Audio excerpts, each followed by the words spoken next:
நாள் எப்படி அப்படின்னு கேள்வி. அப்படியே வாசிக்கவா?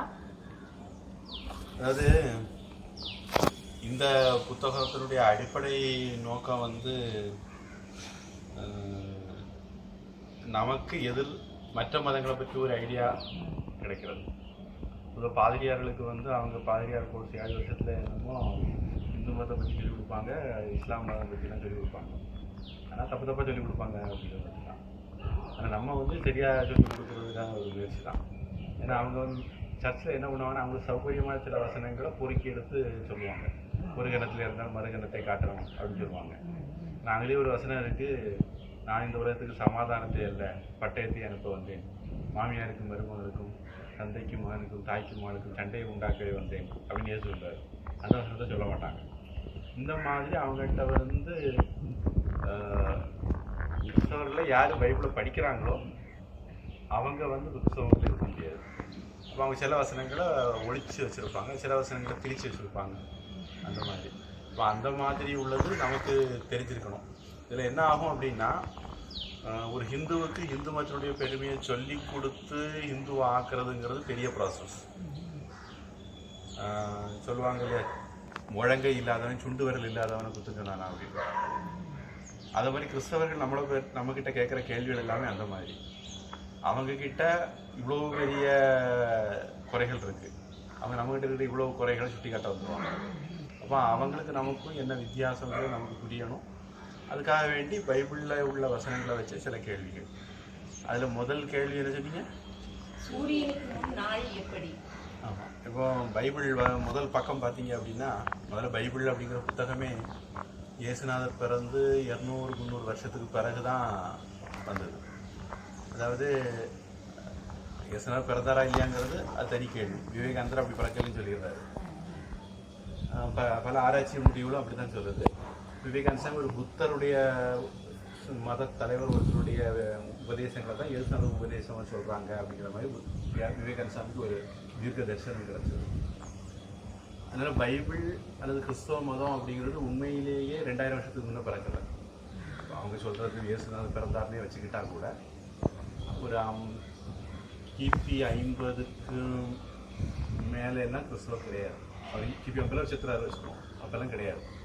சுமார் 200-250 வருஷத்துக்கு பிறகு கான்ஸ்டன்டைன் ஒரு ராஜாவை கிறிஸ்தவ மதத்துக்கு மாற்றுறாங்க. ஒரு ரோமானிய அரசர், அவரை கிறிஸ்தவ மதத்துக்கு மாற்றுறாங்க. அவர் மாறினதுனால அவர் எங்கெல்லாம் போகிறாரோ அங்கெல்லாம் மாற்ற கட்டாயப்படுத்துவார், மாறலாம் கொண்டு போடுவார். அவர் தான் முதல்ல இந்த பைபிள்ங்கிற மாதிரி இன்னைக்கு இருக்கக்கூடிய கிட்டத்தட்ட வடிவத்துக்கு கொண்டு வந்தது. அந்த காலத்தில் நிறைய புத்தகங்கள் இருந்தது. அந்த புத்தகங்களை அவர் சௌகரியத்துக்கு கொஞ்சம் புத்தகத்தை ஒன்றாக்குனார். அதில் பழைய ஏற்பாடு புதிய ஏற்பாடு 2 புத்தகம். பழைய ஏற்பாட்டில் கொஞ்சம் புத்தகம் உண்டு, எனக்கு என்னைக்கு சரியில்லை, 30 லட்சம் புத்தகம். அது மாதிரி புதிய ஏற்பாடுலேயும் கொஞ்சம் புத்தகங்கள். இதில் வந்து சிஎஸ்ஐ கிறிஸ்தவர்கள், ஆர்சி கிறிஸ்தவர்கள்லாம் எத்தனை புத்தகம் உண்மை நம்புகிறாங்கிறதுல சின்ன சின்ன வித்தியாசங்கள் உண்டு. அப்புறம் நிறைய புத்தகங்களை அவர் எரிச்சு போட்டார், மேற்கொண்டு யார் கையிலையும் கிடைக்கக்கூடாது. இப்போ பைபிளுங்கிற பேரில் நிறைய புத்தகங்கள் இருந்தது. அதில் கொஞ்சத்தை தொகுத்து இன்னைக்குள்ள வடிவத்தை இந்த கான்ஸ்டன்டைன் அப்படிங்கிற ஆள் தான் கொடுத்தாரு. இப்போ அதில் முதல் பக்கம் இந்த பின்னணி பைபிள் வந்து கீதா மாதிரி ஒரு புக்கு கிடையாது, அது மகாபாரதம் மாதிரி புக்கு கிடையாது. இந்த மாதிரி ஒரு அவியல் புத்தகம் ஒரு ராஜா உருவாக்கிக்கிட்டார், அவர் சௌரியத்தை அவர் உருவாக்கிக்கிட்டார். அப்புறம் அது தவிர வேற ஏதாவது படிச்சாங்கன்னா கொண்டு போடுவேன்னு மிரட்டினார். அதனால மீதி புக்கெல்லாம் ஒழிஞ்சு போச்சு. ஆமாம் ஆமாம். அப்போ அந்த இப்போ கிடைக்கிற புத்தகத்தில் முதல் பக்கம் அதில் பார்த்தீங்கன்னா, பகலும் இரவுமாகி 1ஆம் நாளானது, இறைவன் அது நல்லது என கண்டார், அது அப்படியே ஆகட்டும் என்றால் அது அப்படியே ஆனது அப்படின்ட்டு ஒரு வசனங்கள் வரும். அதில் முதல் நாள் வந்து வானத்தையும் பூமியும் படைச்சாராம். அதுக்கு அடுத்த நாள்னு போகும்போது பார்த்தீங்கன்னா 4ஆவது நாள் 3ஆவது நாள் வந்து தாவரங்களை படைப்பார், 4ஆவது நாள் சூரியனை படைப்பார். சயின்ஸ் என்ன சொல்லுது? இரவு பகல் அப்படிங்கிறது பூமி தன்னைத்தானே சுழல்றதுனால வருது. ஒரு பக்கத்தில் வெயில் அடிக்கும், ஒரு பக்கத்தில் வெயில் அடிக்காது. வெயில் அடிக்காத பக்கம் இரவு, வெயில் அடிக்கிற பக்கம் பகல். இப்போ நமக்கு இப்போ பகலாக இருக்குது, அமெரிக்காவுக்கு இப்போ இரவாக இருக்குது. ஏன்னா அமெரிக்கா நேரம் நமக்கு கீழே இருக்குது, பூமியுடைய மறுபக்கத்தில் இருக்கிறதுனால. அப்போ அப்போ சூரியன் இருந்தால்தான் பூமி தன்னைத்தானே சுழலும் போது இரவு பகல் வர முடியும். கர்த்தர் வந்து எப்போ ஆக்சுவலாக கர்த்தருங்கிற வார்த்தை இவங்க நமக்கு தமிழில் நம்மளை பிரெயின் வாஷ் பண்ணுறதுக்கு போட்ட வார்த்தை.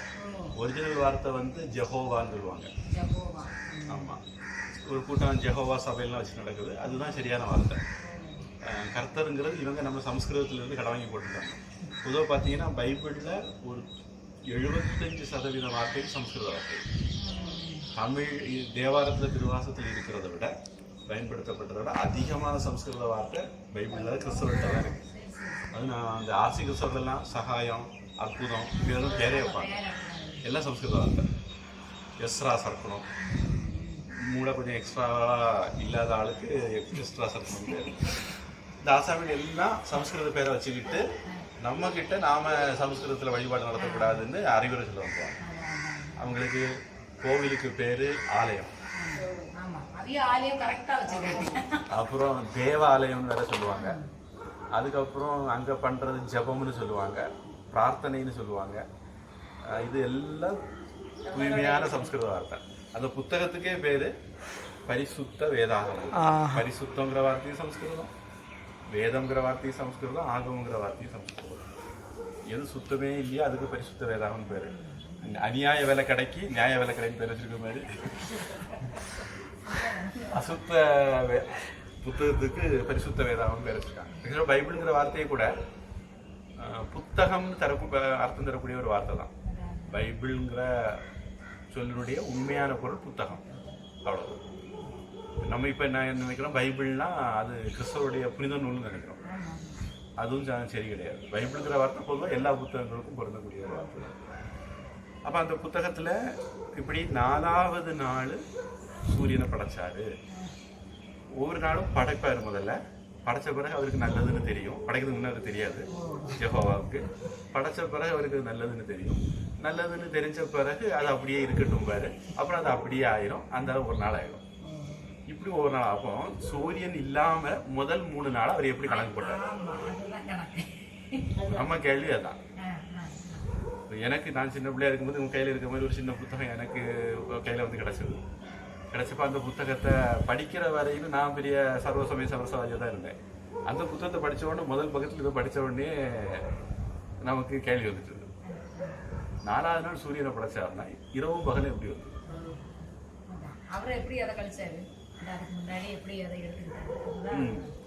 சூரியன் இல்லாமல் இரவு பகல் இல்லைன்னா 4வது நாள் தான் சூரியன் வந்ததுன்னா முதல் 3 நாள் எப்படி இரவு பகல்? நாள் கணக்கு எப்படி போடுறாங்க அது ஒரு இது. அதில் பார்த்தீங்கன்னா 3வது நாள் தாவரத்தை படைச்சாருன்னு வருது. இப்போ தாவரங்கள் வந்து உயிர் வாழ்றதுக்கு சூரிய ஒளி அவசியம், ஒளிச்சேர்க்கைக்கு சூரிய ஒளி அவசியம். அப்போ சூரியன் இல்லாமலேயே முதல்ல தாவரத்தை படைச்சாச்சு, அதுக்கு பிறகுதான் சூரியன் வருது. பொதுவாக உலகத்தில் எல்லா இதுலேயுமே சூரியன் தான் சக்தியினுடைய மூலம். உலகத்துக்கு சக்திங்கிறதே சூரியன்லேருந்து தான் வருது.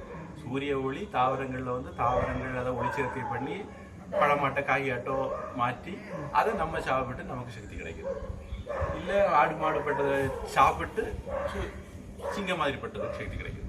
இப்போ எப்படியானாலும் நமக்கு எனர்ஜி அப்படிங்கிறதுடைய மூலம் வந்து சூரியன் தான்.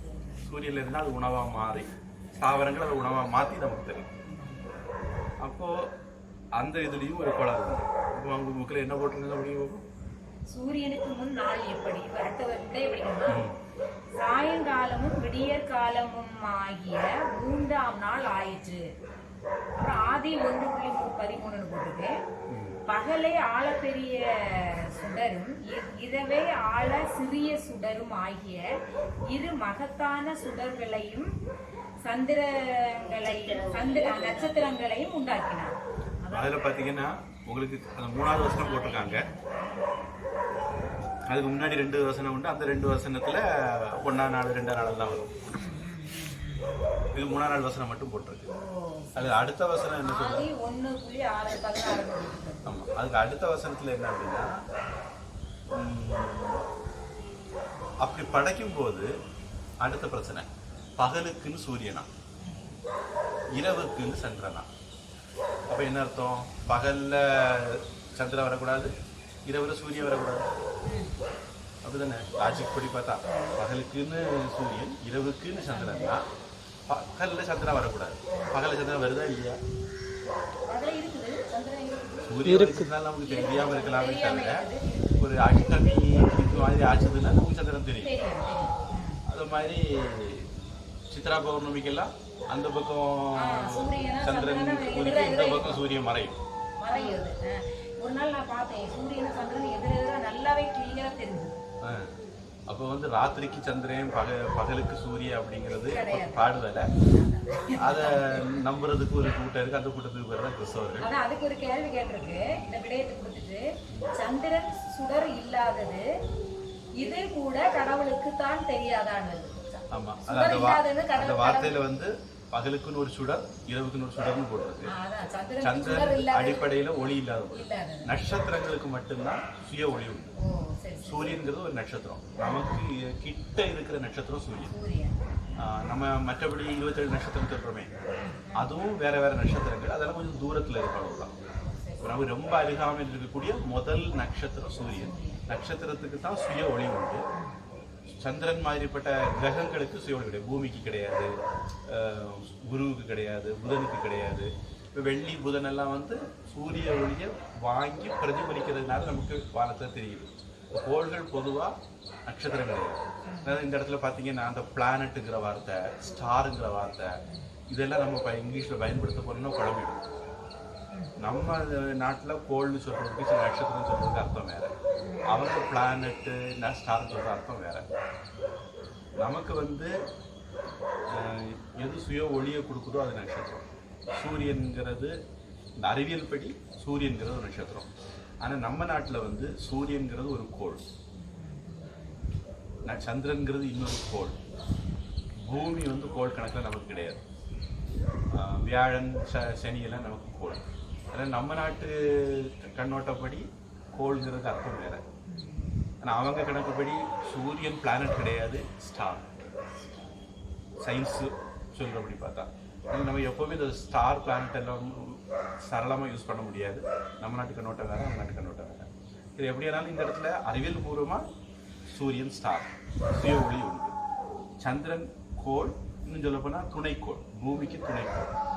பொதுவாக எந்த ஒரு கிரகத்துக்கும் துணைக்கோளுக்கு அவங்க சந்திரன் பேர் வச்சுட்டாங்க. நம்ம வந்து நமக்கு சந்திரன் வந்து சந்திரன் சொல்கிறோம். ஆனால் சயின்டிஸ்ட் வந்து எந்த ஒரு கோளுக்கும் ஒரு துணைக்கோள் இருந்தால் அதை சந்திரன் தான் வைப்பாங்க. சனிக்கு 10 இருக்கு, குருவுக்கு 20 இருக்கு, அந்த மாதிரி கணக்கு வச்சுருக்காங்க. ரஃபா நம்பர் சொல்கிறேன். இந்த மாதிரி எல்லா கிரகங்களுக்கும் துணைக்கோள்கள் இருக்குது. அந்த துணைக்கோள்களுக்கு சந்திரன் தான் பேர். எந்த ஒரு கோள் இந்த பூமி மாதிரிப்பட்ட கோள்களை இன்னொன்று சுற்றிட்டு வந்துட்டு இருந்தால் அது சந்திரன் சொல்லிடுவாங்க. நம்மளுக்கு இந்த பூமியை சுற்றி ஒரு சந்திரன் இருக்கு, வேற கிரகங்களுக்கு நிறைய சந்திரன். அப்போ சந்திரனுக்கு ஒளி கிடையாது அறிவியல், அது சுடர் கிடையாது, இரவல் வாங்கி தான் ஒளியை கொடுக்குது. ஆனால் அந்த பைபிளில் அதுவே ஒரு சுடர் அப்படிங்கிறது மாதிரி போட்டு. இப்போ அடுத்தது இரவுக்கு சந்திரன். எல்லா நாளும் இரவுக்கு சந்திரன் வருதா? அதுவும் வருது. அமாவாசை. அப்போ இரவுக்கு சந்திரங்கிறது அப்படி பார்த்தாலும் இது எல்லா கோணத்துலையும் கொஞ்சம் கூட அறிவுக்கு பொருத்தம் இல்லாத வார்த்தை. அதான் சூரியசாமி சொல்லுவாங்க,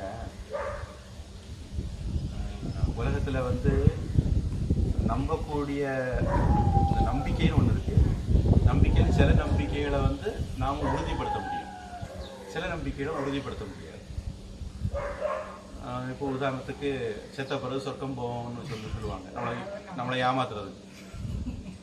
நம்ம செத்த பிறகு வெரிஃபை பண்ண முடியாது, இல்லை வெரிஃபை பண்ண திருப்பி வந்து சொல்லவும் முடியாது. இதுதான் அவங்க நம்பிக்கை. அதனால நீங்கள் வந்து எங்கள் கத்தரை கும்பிட்டு நீங்கள் செத்த பிறகு சொர்க்கத்துக்கு போவாங்க, இது உறுதிப்படுத்த முடியாத நம்பிக்கை. இப்போ இந்த நம்பிக்கையை எடுத்துக்கிறதா வேண்டாமான்னு ஒரு கேள்வி வரும். இப்போ ஆக்சிஜனையும் ஹைட்ரஜனையும் சேர்த்தா தண்ணி கிடைக்கும், இது ஒரு நம்பிக்கை. நமக்கு அப்படி செய்து சோதனை செய்து பார்த்த பிறகு அது வந்து அறிவாக மாறும். இப்போ இந்த நம்பிக்கை சரியா தப்பா அப்படின்னு கண்டுபிடிக்கிறதுக்கு என்ன பண்ணுறது? இதுக்கு நாம விவேகானந்தர் சொல்லுவார், லாஜிக்னு ஒன்று. அதில் லாஜிக்கில் இல்லாஜிக்னு ஒன்று இருக்கு. அதாவது நியாயத்துக்கு பொருந்தக்கூடியது பொருந்தாதது அப்படின்னு. இப்போ பைபிளில் வந்து சொல்லியிருக்கிற இந்த விஷயம் அறிவுக்கு பொருந்தாது. அப்போ அது வந்து ஒரு பெரிய புனித நூலில் சொல்லியிருந்தா கூட, அவங்களுக்கு அது புனித நூல், நமக்கு அது கட்டுக்கதை நூல். அந்த புனித நூலில் சொல்லியிருந்தா கூட நியாயத்துக்கு புறம்பானதை நம்ம ஏற்றுக்க முடியாது.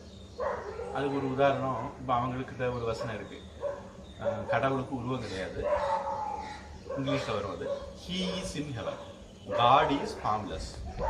கடவுளுக்கு உருவம் கிடையாது, ஹீ இஸ் இன் ஹெவன். உருவம் இல்லாத கடவுள் ஆம்பளைன்னு கரெக்டாக கண்டுபிடிச்சிட்டாங்க. ஹீனாக போட்டுருக்கு, ஷீ போடல, இட்டு போடல. அப்போ ஹீ இஸ் இன் ஹெவன். இப்போ இதில் பெரிய பிரச்சனை என்னன்னா, சரி அதாவது சும்மா அப்படி போட்டாங்கன்னு சொல்லி, இப்போ நமக்கு வேதத்தில் வந்து ஹீன்னு சொல்லியிருக்கு, ஷீன்னு சொல்லியிருக்கு, இட்டுன்னு சொல்லியிருக்கு, நமக்கு எல்லாமே சொல்லியிருக்கு, நாம எல்லாத்தையும் எடுத்துக்கணும். சரி அதை மாதிரி அவங்க எதாவது சொல்லியிருக்கலாமே. சப்பை கட்டுறதுக்கு யாராவது வந்தால் ஒரு பெண்கள் மாநாடு ஒன்று நடத்துனாங்க, அதுக்கு சாமியை கூப்பிட்டுருந்தாங்க. அது கிறிஸ்தவர்கள், முஸ்லீம்கள், இந்துக்கள் எல்லாரும் சேர்ந்த பெண்கள் மாநாடு. அது நம்ம சாமி போய் அந்த போகிறதுக்கு முன்னாடி அங்கே ஒரு அம்மாட்ட சொல்லி வச்சுட்டாரு, இந்த மாநாட்டுக்கு முன்னாடி ஒரு அர்த்தநாரீஸ்வரர் சிலை வச்சிருந்தோம். ஆமாம், வச்சு தினம் அதுக்கு பூவெல்லாம் போட்டு பூஜை நடந்துச்சு. 3 நாள் மாநாடு, சாமி கடைசி நாள் போகிறாரு. போனோடனே சாமிஜி இந்த மாநாட்டு தீர்மானத்தில் கடவுள்னு ஒரு ஆள் இருந்தால் அவர் ஆணாட்டு பெண்ணாட்டும் இருக்கணும், இருந்தால் தான் அவர் கடவுள் சொல்லணும் அப்படின்னு ஒரு தீர்மானம் எழுதிட்டார். எழுதின உடனே இந்த முல்லாக்களும் பாதிரியாளுக்கும் காலில் வெந்நி விட்ட மாதிரி நாங்கள் இதில் கையெழுத்தே போட மாட்டோம், பயங்கர தகராறு. கடைசியில் அதை நீக்கிக்கிட்டு தான் அந்த தீர்மானம் நிறைவேற்றினாங்க. ஏன்னா கடவுள்னா அவர் ஆம்பளை தான், பொம்பளை கிடையாது அப்படின்னு அவங்க. அது இந்த ஹீங்கிறது சும்மா தெரியாமல் போட்டதில்லை, ரொம்ப தெரிஞ்சு போட்டது. கடவுள் ஆம்பளை தான் தெரிஞ்சுக்கிட்டு போட்டது. உருவம் இல்லாத கடவுளுக்கு அவர் ஆம்பளைன்னு சொல்றது நம் லாஜிக்கு பொருந்தாரு. இப்போ இந்த மாதிரி இல்லாஜிக்கல் இருக்கு பைபிள் நிறைய இருக்கிறதுனால, பைபிள் ஒரு புத்தகத்துக்கே எடுக்க முடியாது, ஒரு புனித நூலுக்கே எடுக்க முடியாது, சாஸ்திரத்துக்கே எடுக்க முடியாது. அது ஒரு உதாரணம் இது சந்திரன் சுடர் அப்படிங்கிறது. அப்புறம் சூரிய சந்திரனை உண்டாக்கும் முன் சாயங்காலமும் விடியலும் நாளும் எப்படி வந்தன அப்படின்னு. அதாவது இதுக்கு கேள்வி, இந்த விடைக்கு கேள்வி.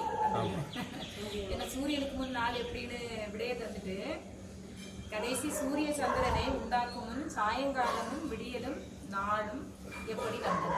அப்புறம் அதுக்கு முன்னாடி எப்படி வந்தது? 1ஆம் நாளாகி இரவும் பருமாய், 2ஆம் நாளானது இரவும் பருமாய், 2ஆம் நாளானது இரவும் பருமாய், 3ஆம் நாளானது மட்டும் உங்களுக்கு போட்டுருக்கோம். 4ஆவது நாள் தான் சூரியனை படைக்கிறாரு. அப்ப இப்ப எப்படி இந்த விடியல இல்லை, அதுக்கு முன்னே எங்க முதல் 3 நாளை எப்படி கணக்கு போட்டாங்க? அது எங்க இருந்து வந்தது? அந்த விடியல சூரியன் முதல்ல இருந்தனால தானே விடியலும் சாயங்காலம் வந்திருக்குது. இப்ப இது புரிஞ்சுது.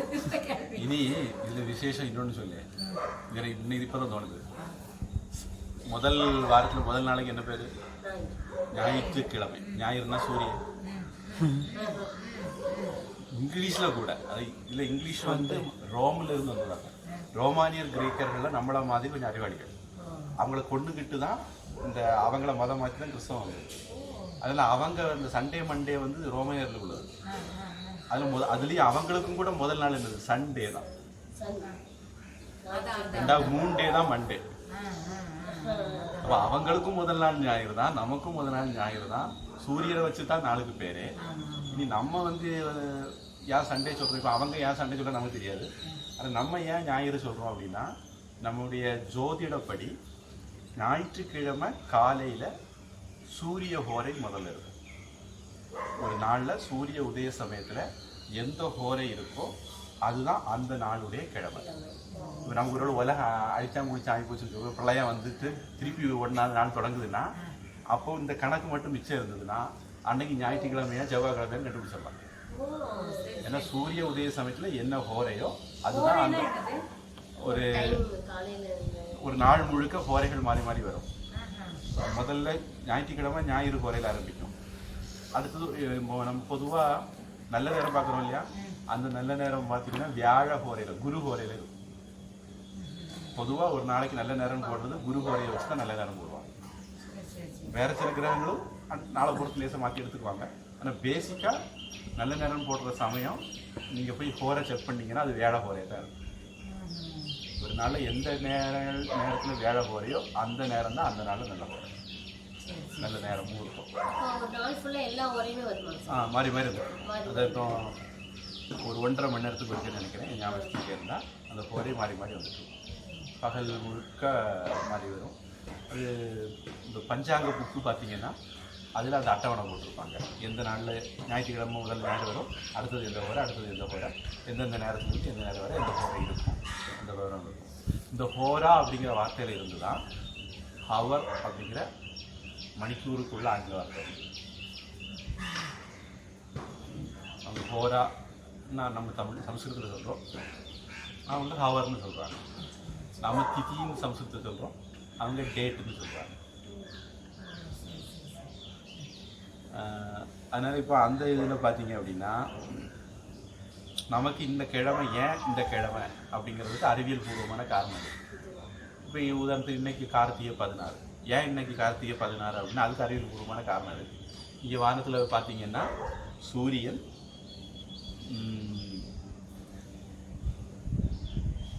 இந்த கார்த்திகை நட்சத்திரம் இருக்கக்கூடிய அந்த ராசி கூட்டத்தில் நுழைஞ்சிருக்கு. இப்போது நமக்கு வந்து ராசிப்படி நம்ம இவ்வளோ கணக்கு போடுவோம். சித்திரை, வைகாசி, ஆனி, ஆடி, ஆவணி, புரட்டாசி, ஐப்பசி, கார்த்திகை 8வது வருது. இல்லை புரட்டாசிங்கிறது பொதுவாக கன்னி ராசி. அப்புறம் துலை, நடி, விருச்சிக ராசியில் இப்போ சூரியன் வரும். நம்ம அதுக்கு ஒரு சாஃப்ட்வேர் கூட இருக்குது, ஸ்டெல்லேரியம் சாஃப்ட்வேர் இருக்குது. அந்த சாஃப்ட்வேரில் போய் நீங்கள் பார்த்தீங்கன்னா தெரியும் இப்போ வந்து சூரியன் இந்த விருச்சிக ராசியில் எந்த இடத்துல இருக்குன்னு கண்டுபிடிக்கலாம். நீங்கள் இந்த கேலண்டரில் சில இதில் வந்து கிரகம் போட்டிருப்பாங்க, சில கேலண்டரில் அந்த இதில் பாருங்கள் விருச்சிக ராசியில் சூரியன் போட்டிருப்பாங்க. அது நம்ம வந்து ஏன் இந்த மாதத்தை கார்த்திகைன்னு சொல்கிறோம் அப்படிங்கிறதுக்கு அறிவியல் பூர்வமான காரணம் வந்து. சரி, இன்றைக்கி ஏன் 18வது நாள் சொல்கிறோம் அப்படின்னா இந்த ராசிக்குள்ளே சூரியன் 14, இந்த ராசிக்குள்ளே சூரியன் நுழைஞ்சி இன்றைக்கி 16வது நாள். இப்போ அவங்களுக்கு வந்து ஜனவரி, பிப்ரவரி, மார்ச், ஏப்ரல் இந்த மாதிரி மொட்டை கணக்கு. நமக்கு அப்படி இல்லை. சித்திரை மாதம் எத்தனை நாள் அப்படின்னா மேஷ ராசியில் சூரியன் எத்தனை நாள் சஞ்சரிக்குதோ அத்தனை நாள். இப்போ பொதுவாக ஆனி ஆடி மாதத்தில் ஆனி ஆடி மாதம் பார்த்தீங்கன்னா பொதுவாக 32 நாள் வரும். இப்போ அவங்களுக்கு 32 நாள் கிடையாது, நமக்கு 32 நாள் கூட வரும். அவங்களுக்கு 28, 27 நாள்லாம் குழம்பிட்டு இருப்பாங்க. நமக்கு அந்த மாதிரி குழப்பம் கிடையாது. அந்த ராசியில் எத்தனை நாள் சஞ்சரிக்கோ அத்தனை நாள் அந்த மாதத்துக்கு உண்டு. இப்போ ஒரு ராசியிலேருந்து இன்னொரு ராசிக்கு பெயரில் தான் நம்ம சங்கிரமணம் சொல்கிறோம். இப்போ பங்குனியிலேருந்து சித்திரைக்கு வரும்போது மேஷ சங்கிரமணம் சொல்லுவோம். அப்புறம் மார்கழியிலேருந்து தைக்கு போகிறத மக்கர சங்கிரமணம் சொல்லுவோம். இது எல்லாமே அப்படி சங்கிரமணம் தான். ஆனால் இந்த ரெண்டையும் விசேஷமாக நம்ம எடுத்து சொல்கிறாங்க தெரியுது. எல்லா மாதமுமே இப்படி ராசியில் சங்கிரமணம் நடக்கும். அந்த ராசிக்குள்ளே நுழைகிறதுன்னு அர்த்தம் சங்கிரமணம். மகர ராசியில் நுழைகிறத மக்கர சங்கிரமணம், சங்கராந்தி, மகர சங்கராந்தி, தைப்பொங்கல் அப்படின்னு சொல்லுவாங்க. அதுக்கு அந்த வார்த்தை அதனால தான் வருது. அதனால் அதுவும் நமக்கு வந்து இன்றைக்கி என்ன கிழமைங்கிறது அறிவியல் பூர்வமானது, இன்றைக்கி என்ன மாதம் அப்படிங்கிறது அறிவியல் பூர்வமானது, அந்த மாதத்தில் எந்த நாள் அப்படிங்கிறதும் அறிவியல் பூர்வமானது, ஒரு வருஷம் எத்தனை நாள் அப்படிங்கிறதும் அறிவியல் பூர்வமானது. இப்படி எல்லாமே நமக்கு ஜோதிடத்தை ஒட்டி, அதாவது வானவியலை ஒட்டி தான் நம்ம கணக்கு போடுறோம். அவங்களுக்கு அதெல்லாம் கிடையாது. அது நமக்கு மேற்கொண்டு வரும்போது தெரியும். காயினின் மனைவியை படைத்தது யார்? அதாவது இந்த முதல் பக்கம் தாண்டி 2வது பக்கம் 3வது பக்கம் வரும்போது முதல் பக்கத்தில் எப்படின்னா இப்படி உலகத்தை படைச்சாருன்னு வரும் ரஷ்யா. அப்புறம் 5 நாள் 6 நாள் உலகத்தை படைச்சாரு. படைச்சிட்டு அவர் டயர்டாகி போனார். மாவு பசஞ்சு சப்பாத்தி உருட்டி உருட்டி உருட்டி அவர் டயர்டாகி போய் 7வது நாள் ரெஸ்ட் எடுத்தார். அது இனிமேல் வருமா இருக்கும். நான் அந்த எனக்கு மனசு தோணாலும் முதலே சொல்லிடுவேன். 7வது நாள் ரெஸ்ட் எடுத்த போது இப்போ முதல் நாள் அப்போ சண்டே, அப்போ 7வது நாளில் என்ன டே வரும்? சாட்டர்டே. அது சனிக்கிழமை வரும். அதனால் கிறிஸ்தவர்கள் இப்போ ஒரு குரூப் இருக்குது, செவன்த் டே அட்வென்டிஸ்ட்னு பேர். அந்த ஒரு குரூப் மட்டும்தான் மனசாட்சிக்கு விரோதம் இல்லாமல் இருக்கிறவங்க. அவங்க 7வது நாள் தான் ஓய்வு எடுப்பாங்க, சனிக்கிழமை தான். பொதுவாக அந்த 7வது நாளில் எந்த வேலையும் செய்யக்கூடாது, எந்த வேலையும் செய்யக்கூடாது அந்த 7வது நாளை பொறுத்த வரைக்கும். ஆனால் இன்னைக்கு கிறிஸ்தவர்கள் அதை கடைபிடிக்கிறது இல்லை. மட்டும் இல்லை, இந்த 7வது நாளை முதல் நாள் ஆக்கிட்டாங்க. இன்னைக்கு ஞாயிற்றுக்கிழமையாக அவங்க ஓய்வு நாள்னு சொல்லிக்கிட்டு சர்ச்சை வைக்கிறோம். அது ஒரு ஃப்ராடு வேலை. நியாயமாக 7வது நாளில் சனிக்கிழமை போய் சாமி கும்பிடுவோம். ஒருவேளை சாமி கும்பிட்றதா இருந்தால் அன்னைக்கு வேலையோடு செய்யக்கூடாது. ஒருவேளை சாமி கும்பிடுன்னு நினச்சா கூட சனிக்கிழமை தான் கொண்டு வந்து, ஞாயிற்றுக்கிழமை கிடையாது. அவங்க ஞாயிற்றுக்கிழமையை ஓய்வு நாளாக்கி வச்சு ஊரை ஏமாற்றிட்டு இருக்காங்க. இப்படி 7 நாள் அவர் படைச்சிட்டு 7 நாள் ரெஸ்ட் எடுத்தார். கடவுளுக்கு கூட டயர்டெல்லாம் நமக்கு டயர்ட் வர ஒரு பெரிய விஷயமா. அதுக்கு பிறகு மனுஷ சிருஷ்டியை பற்றி சொல்லும்போது அவர் ஒத்தைக்கு இருந்து அவருக்கு வந்து போர் அடிச்சிட்டான். போர் அடித்த உடனே அந்த அளவு கொஞ்சம் மண்ணை உருவம் செய்து அந்த மாதிரி உருவம் செய்து மூக்கில் ஊதுனார். ஆமாம். அப்போ கடவுளுக்கு உருவம் கிடையாது, ஆனால் அவரை மாதிரி அவர் மண்ணில் செய்தார். உருவம் இல்லாத கடவுள் அவரை மாதிரி எப்படி மண்ணில் செய்வார்? அப்போ அவரை மாதிரி செய்தது யார்? ஆதாம. நான் நினைக்கிறேன் ஒரு அப்படிதான் அவர் ஆம்பளை கண்டுபிடிச்சிருப்பாங்க. முதல்ல அவர் செய்தது ஆதாம். ஆதாம் தன்னை மாதிரி செய்தார். ஆதாம் வந்து ஆம்பளை. அவர் அப்போ ஆம்பளை மாதிரி செய்திருப்பாங்க. லாஜிக்கலாக பொறுத்துரும். அதனால கடவுள் ஆம்பளைன்னு சொல்லிட்டாங்கன்னு நினைக்கிறேன். சரி, எப்படியாலும் மண்ணில் செய்து மூக்கில் ஊதினார்.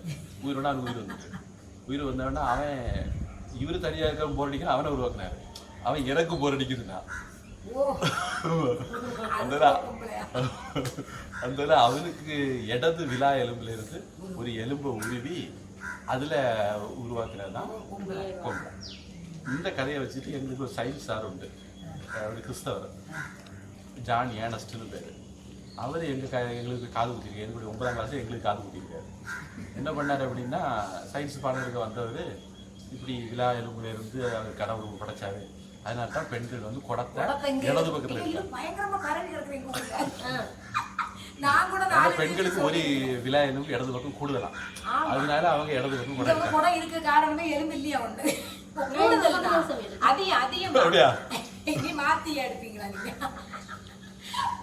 எங்க ஊர்ல எங்க பக்கத்து வீட்டு அண்ணன் அவரு இடது பக்கத்துல தான் குடம் எடுப்பாரு. அப்ப எனக்கு பெண்களுக்கு இடது பக்கம் எடுக்காம ஒரு விழா கூட இருக்கு. எங்க வீட்டு அண்ணனுக்கு அப்படி இடது பக்கம் எடுக்காது எனக்கு கேள்வி பசங்களா. அப்போ பாருங்க, ஒரு கிறிஸ்தவனா இருந்தா பள்ளிக்கூட வாத்தியாரா இருந்தா கூட அங்க கூட அந்த விஷத்தை உண்மையே சொல்லிட்டாலும் பரவாயில்ல, விஷத்தை திணிக்கிறாங்க பாருங்க. இத்தனைக்கு சயின்ஸ் பாடத்துல தெளிவா இருக்கு, ஆணோ பெண்ணோ எலும்புகள் எண்ணிக்கை ஒண்ணுதான். எக்ஸ்ட்ரா விழா எலும்பு ஒண்ணு அவங்களுக்கு கிடையாது. அதனால இந்த விழா எலும்பு உருவி நான் அப்ப என் மனசுக்குள்ள தோணிச்சேன்னா, ஆம்பளைட்ட இருந்து ஒரு விழா எலும்பு தானே உருவினாரு. உருவினா ஒண்ணு அவனுக்கு ஒண்ணு குறையும், ரெண்டாவது இவளுக்கு ஒன்னே ஒண்ணுதான் இருக்கு. அதான லாஜிக். அது அப்படி பெண்ணை படைச்சாராம். அப்படிதான் ஆதாமும் ஏவாளும். ஆக்சுவலாக அது சரியான உச்சரிப்பு ஆதாம் ஏவாள் தான். இங்கிலீஷில் ஆடம் ஈவ்னு சொல்கிறது வந்து இங்கிலீஷ்காராங்க மாற்றிக்கிட்டது. பொதுவாக தமிழ் பைபிளை வந்து இலங்கையிலேருந்து ஒரு தமிழ் வித்வானை வச்சு அவரை மிரட்டி என்னவோ எழுத வச்சாங்க. அவர் அதனால என்னமோ அந்த பைபிளை எழுதும்போது நிறைய பிரச்சனை பண்ணி வச்சிருப்பாருன்னு நினைக்கிறேன். தமிழ் தெரிஞ்ச யாரும் எழுதுன மாதிரி பைபிள் இருக்காது. தமிழ் தெரிஞ்ச யாரும் பைபிளை படித்து புரிஞ்சுக்கிட முடியாது. ஆனால் தமிழ் மாதிரியே இருக்காது. அவர் அதனால ஏதோ கோவத்தில் அப்படி எழுதிப்பாராக இருக்கும். ஆனால் பேர்கள் எல்லாம் பெரும்பகுதி ஒரிஜினல் பேரை மெயின்டைன் பண்ணி தான் எழுதியிருக்காரு. ஆதாம் ஏவாளுங்கிறது தான் ஓரளவு ஒரிஜினல் பேர். அப்படி அவங்க 2 பேரையும் அவர் படைச்சார். இப்போ இவங்க 2 பேரையும் படைத்த உடனே இவங்க கிட்ட அவர் ஒரு தோட்டத்தில் இவங்களை கொண்டு விடுறாரு. அந்த தோட்டத்தில் வந்து நடுவில் ஒரு மரம் இருந்தான். சில பேர் அது ஆப்பிள்னு சொல்கிறாங்க. ஏதோ ஒரு மரம். மரத்தில் அந்த தோட்டத்து நடுவில் இருந்து அந்த மரத்தில் உள்ள பழத்தை சாப்பிடக்கூடாது அப்படின்ட்டு இவங்ககிட்ட சொல்லியிருந்தாரு. சாப்பிட்டா என்ன ஆகும் அப்படின்னா, நீ செத்து போயிருவீங்க. கடவுளுடைய வார்த்தை, நடு மரத்தினுடைய கனியை நீங்கள் புசிச்சா செத்து போயிருவீங்க. அப்போது ஒரு சாத்தான் வந்தார். கடவுள் உலகத்தை படைச்சாரு. உலகத்தை படைச்சு ஆதாம படைச்சிருக்காரு, ஏவாளை படைச்சிருக்காரு. இப்போ சாத்தான் நுழையிறாரு. சாத்தானை படைச்சது யார் அப்படின்னு பைபிள்ல கேள்வி இல்லை. ஆனால் இந்த சாத்தானை பற்றி வேற சில தகவல்கள் நமக்கு கிடைக்கிறத வச்சு பார்க்கும்போது, ஒரிஜினலாக சாத்தான்ங்கிறது யார் அப்படின்னா, ஜெகோவாவுடைய கடவுள் வார்த்தை நான் சொல்ல விரும்பல. அதை நான் ஜெகோவானே இனிமேல் சொல்ல போகிறேன். கர்த்தரும் வேண்டாம், கடவுள் வேண்டாம், ஜெகோவா. ஏன்னா அவர் கடவுளுக்கு லாயக்கு கிடையாது. அது போய் நம்ம ஏன் கடவுள் சொல்லணும்?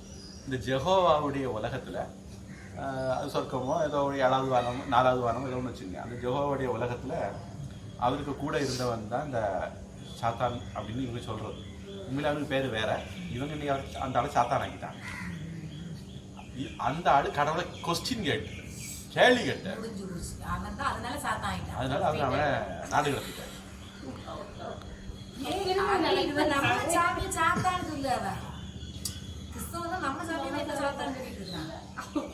அதனால அந்த ஆளுக்கு ஆக்சுவலாக வேற ஒரு நல்ல பேர் உண்டு, இப்போ டக்கு ஞாபகம் இல்லை. துரத்தி விட்டதுனால அந்த ஆளை வந்து இவங்க சாத்தான் ஆகிட்டாங்க. அந்த ஆள் தான் இவங்கிட்ட வந்து, அப்போ இது வரைக்கும் பைபிள் ஆதாம் ஏவாள் மட்டும் படைச்சாருன்னு சொன்னது உண்மை இல்லை, பொய். வேற ஒரு உலகம் இருந்திருக்கு, அங்கே ஆட்கள் இருந்திருக்கு. அதில் ஒரு ஆள் தான் இந்த லூசிஃபர். இந்த சாத்தானுக்கு பொதுவாக சரியான பேர் லூசிஃபர். அந்த லூசிஃபர் வந்து இவர்கிட்ட வந்து சொல்லுவான், இது கடவுள் உங்களை ஏமாத்துறப்பா, அது உலகமாக ஃப்ராட் அவர், அந்த நடுமரத்துடைய கையை சாப்பிட்டு நீங்கள் சாவ ஒண்ணு மாட்டீங்க அப்படின்னு. அப்போ இவங்க சொன்னாங்க, இல்லை கடவுள் இருக்காது, சாப்பிடக்கூடாது அப்படின்னு. வேணா நீங்கள் டெஸ்ட் பண்ணி பாருங்க, நான் சொல்கிறேன் நீங்கள் சாவ மாட்டீங்க, நீங்கள் சாப்பிட்டு பாருங்க, சாகலைன்னா கடவுள் சொல்றது போய் தெரிஞ்சு போயிருந்தா அப்படின்னு. அப்போது அவர் பாம்பு வடிவத்தில் வந்து சொன்னாருன்னு. ஏவாளில் வந்து அவர் எப்பவுமே இப்போ பொம்பளைகளை சீக்கிரம் ஏமாற்றிடலாமா, அதனால அவர் ஏவாளை ஏமாற்றிட்டாரா. அதனால ஏவாள் வந்து அதை பறித்து எனக்கு வேணும் அப்படின்னு ஆதாம் வந்து சொன்னார். பொண்டாட்டி சொன்னால் கேட்கணும் அப்படின்னு சொல்லிட்டு ஆதாம் வந்து பறித்து கொடுத்துட்டாரா. இதை இவங்க சாப்பிட்ட உடனே பைபிளே சொல்லுது அவங்களுக்கு அறிவு வந்துச்சு. அது வரைக்கும் அவங்க துணி கொடுத்தாமல் இருந்தாங்க. இப்போ வந்து நாம் துணி கொடுத்தாமல் இருக்கோன்னு அறிவு வந்து அங்கே உள்ள இலை தடைகளை எல்லாம் பறித்து மானத்தை மறைச்சிக்கிட்டாங்க. அப்போ கடவுள் வந்து இதெல்லாம் நடக்கணும்னு கடவுளை தெரியாது. திடீர்னு அவர் ஆட்களை காண, நம்ம ஆட்கள் எங்கே போனாங்கன்னு டைம் பாஸ் பண்ணுறதுக்காண்டி தேடி வரும்போது ஆட்களை காணல. அதனால இவர் கூப்பிடுவாரு, பேர் சொல்லி உறக்க கூப்பிடுவாரு, எங்கடா இருக்காங்க அப்படின்னு. இவங்க வந்து ஒளிச்சாங்க இருக்காங்க, ட்ரெஸ் போட்டுட்டு ஒழிச்சிருக்காங்க.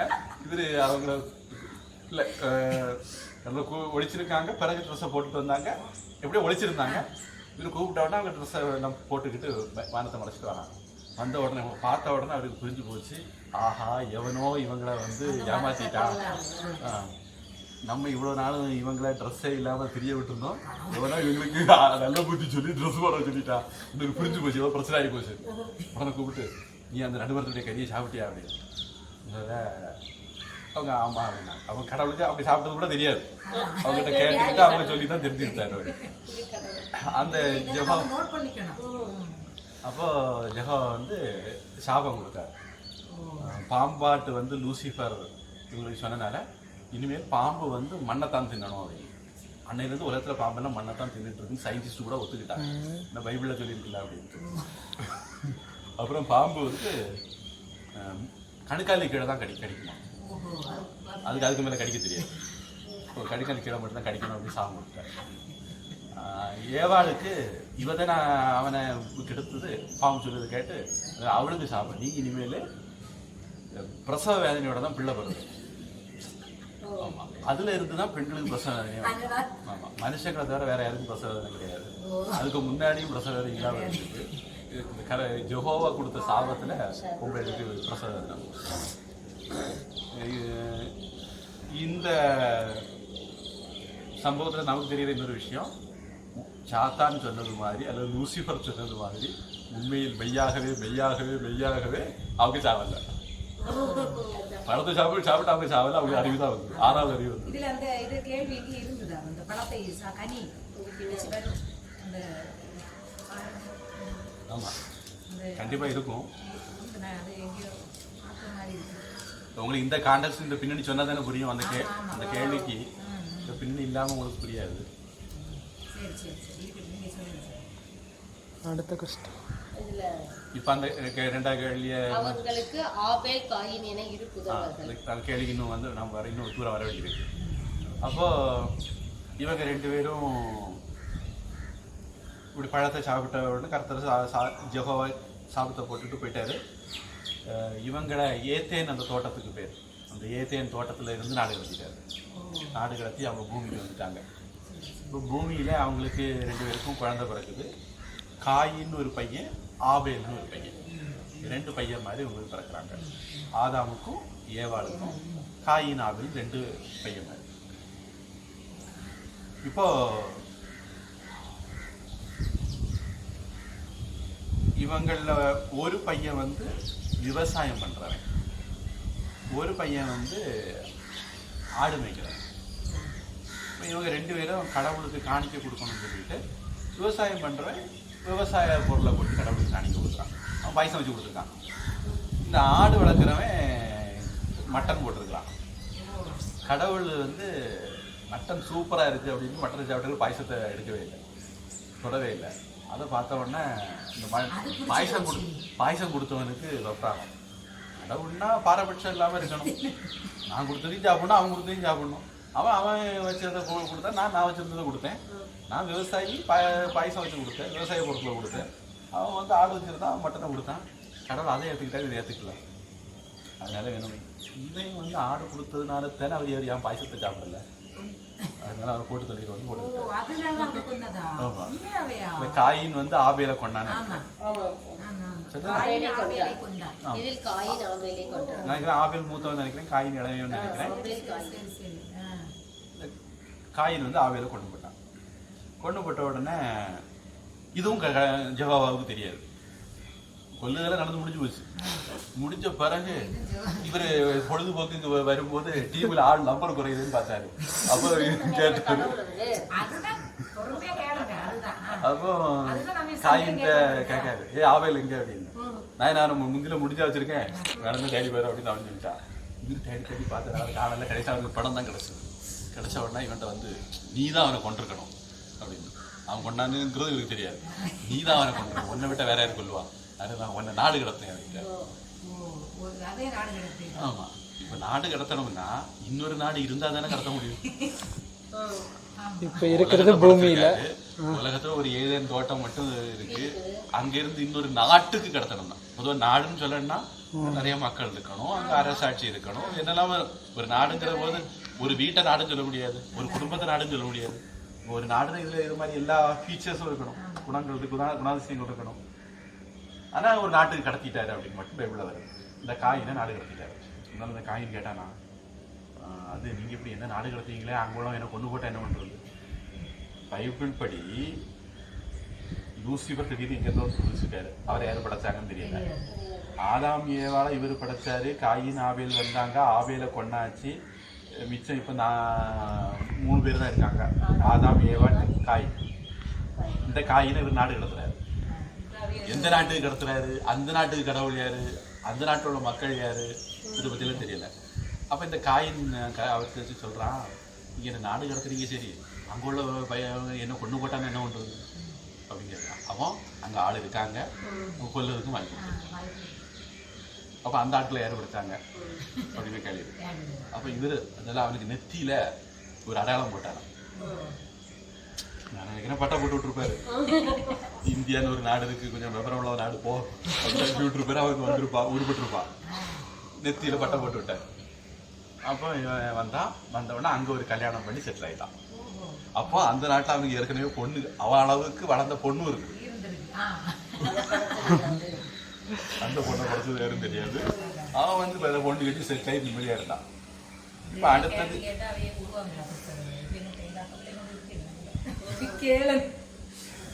அடுத்தது இந்த பிறகு இவங்க வந்து பல்கி பெருகினார்கள், இந்த 3 பேரும். இப்போ இதுல வந்து நம்ம புக்கில் இருக்கான்னு பார்ப்போம், இது தொடர்ந்து போகணும். இது அந்த காயின் ஆபேலுக்கு பின்னாடி தான். கர்த்தருடைய சந்நிதியை விட்டு புறப்பட்டு ஏதேனுக்கு கிழக்கான நோத் என்னும் தேசத்தில் குடியிருந்தார். தன் மனைவியை அறிந்தார். ஏதேன் தோட்டம் வந்து இஸ்ரேல் இருக்கு. இஸ்ரேலுக்கு கிழக்கு இந்தியா இருக்கு.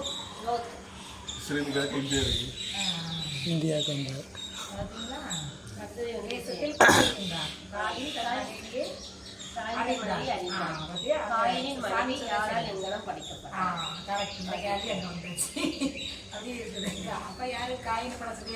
இதுல அறிந்தான் அப்படிங்கிறதுக்கு என்ன அர்த்தம் அப்படிங்கிறது எந்த உலகத்துல எந்த டிக்ஷனரியும் கிடைக்காது.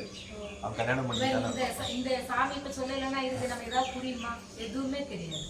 இந்த கதையை சொன்னதானே சொல்லி இந்த கொடுத்தோம். கொஸ்டின் கேன்சர் சாமி எப்படி சொல்லிட்டாரு, கருத்தர் பொய்யரா, அது வந்துச்சு. ஆமா, முதல்ல தோட்ட கதை. ஆமா ஆமா, தோட்டத்தில் நடுமரத்தில் அடியே, அது ஒரு கேள்வி. அப்ப புரிஞ்சுக்கணும். நன்மை தீமை அறிதலையும் ஆடை உடுப்பதையும் கர்த்தர் விரும்பவில்லையா? அதுவும் சாமி இந்த சொல்லிட்டாரு. பழத்தை சாப்பிட்டா அது நன்மை தீமை அப்புறம் ட்ரெஸ் போடுறதுனால அதுக்கு தெரியாதா அப்படின்னு கேட்கணும். நான் அவர் விரும்பலையா, விரும்பி இருந்தாலே சாப்பிட சொல்லியிருக்கணும்.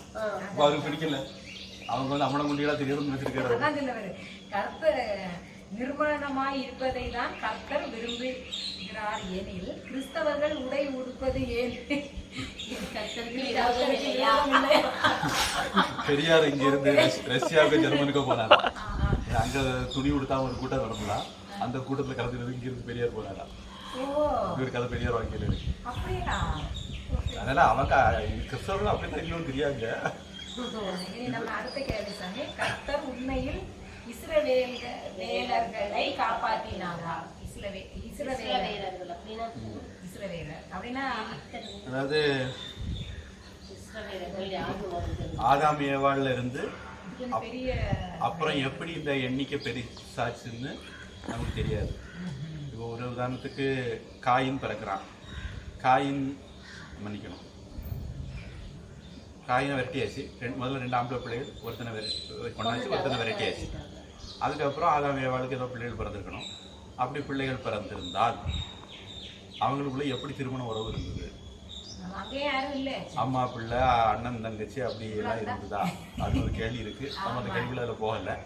எப்படி ஆனால் அந்த பரம்பரை வந்துட்டு இருக்குன்னு வச்சுங்க. இப்படியே வந்து வந்து வந்து வந்து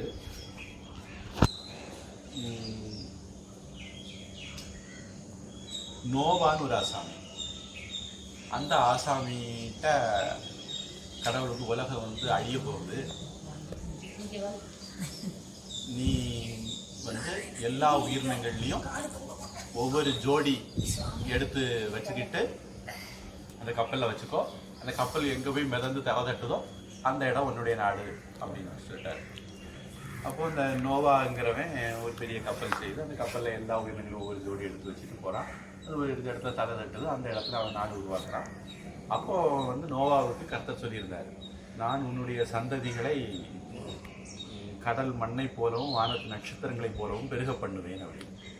அப்புறம் கடவுள் கொடுத்த வாக்கு மறந்துட்டார். அப்புறம் திருப்பி அடுத்த ஒரு ஆள் வராரு, அவருடைய பேர் ஆபிரகாம். என்னுடைய ஞாபகத்துக்கு சரியா இருக்காங்க. ஆபிரகாம் அப்படி இதே மாதிரி திருப்பி வந்து சவடார் விட்டார். திருப்பி ஆபிரகாம் விஷயத்தையும் மறந்துட்டார். திருப்பி அவனுக்கு ஒரு பிள்ளை பிறந்தது ஈசாக்கு. என்னுடைய ஞாபகத்துக்கு சரியா இருந்தா ஈசாக் அல்லது இஸ்ரவேல், அது அவனுடைய பையன் பேர். அவங்ககிட்ட வந்து நான் உங்கள் தாத்தாவுக்கு சொல்லியிருந்தேன், உங்கள் அப்பாவுக்கு சொல்லியிருந்தேன், ஆனால் நான் நிறைவேற்றலை, இப்போ உன்னுடைய விஷயத்துல கண்டிப்பாக நிறைவேற்றிடுவேன் அப்படின்ட்டு அவன்கிட்ட சொல்லுவார். அவன் இதில் அவனுக்கு ஒரு 12 பிள்ளைகள் பிறக்கும். அந்த 12 பிள்ளைகளில் ஒவ்வொருத்தருக்கும் ஒவ்வொரு பேர், அந்த பேரை வச்சு 12 ஜாதி. ஜூஸ்ன்னு சொல்லுவாங்க, அந்த யூதர்கள் நம்ம தமிழில் சொல்கிறோம். அந்த யூதர்களில் இந்த இஸ்ரவேலர்கள்னு சொல்கிறது, இந்த இஸ்ரவேலுங்கிறவனுக்கு பிறந்ததுனால அந்த 12 ஜாதிக்கும் இஸ்ரவேலர்கள்னு பேர். அந்த 12 பொது யூதர்கள்ங்கிற வார்த்தையை நம்ம பயன்படுவோம். இந்த 12 ஜாதியில் சமாரியர்னு ஒரு ஜாதி உண்டு, அது பிறகு நமக்கு தேவைப்படும், அப்போ பார்ப்போம். இந்த 12 ஜாதி மட்டும்தான் யெகோவாவுடைய ஆதாம் வம்சத்து மக்கள். இந்த காயின் போன நோர்த் தேசத்தில் உள்ளது யெகோவாவுடைய உலகம் கிடையாது. இந்தியா, ஆஸ்திரேலியா, ஆப்பிரிக்கா, அமெரிக்கா எதுவுமே இந்த யெகோவாவுடைய உலகம் கிடையாது.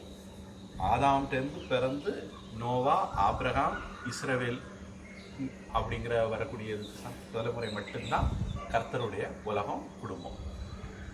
அப்போ அதில் இந்த 12 யூத ஜாதிக்கும் 12 பிள்ளைகளுக்கு பேர்லையும் 12 குழுக்களாக அவங்க பிரிக்கிறாங்க. இப்படி பிரிஞ்சு அவங்க வாழ்கிறாங்க. அதில் அதுக்கு பிறகு அவங்க எண்ணிக்கை கொஞ்சம் அதிகமாகுது. இந்த கேள்வி திருப்பி படிங்க.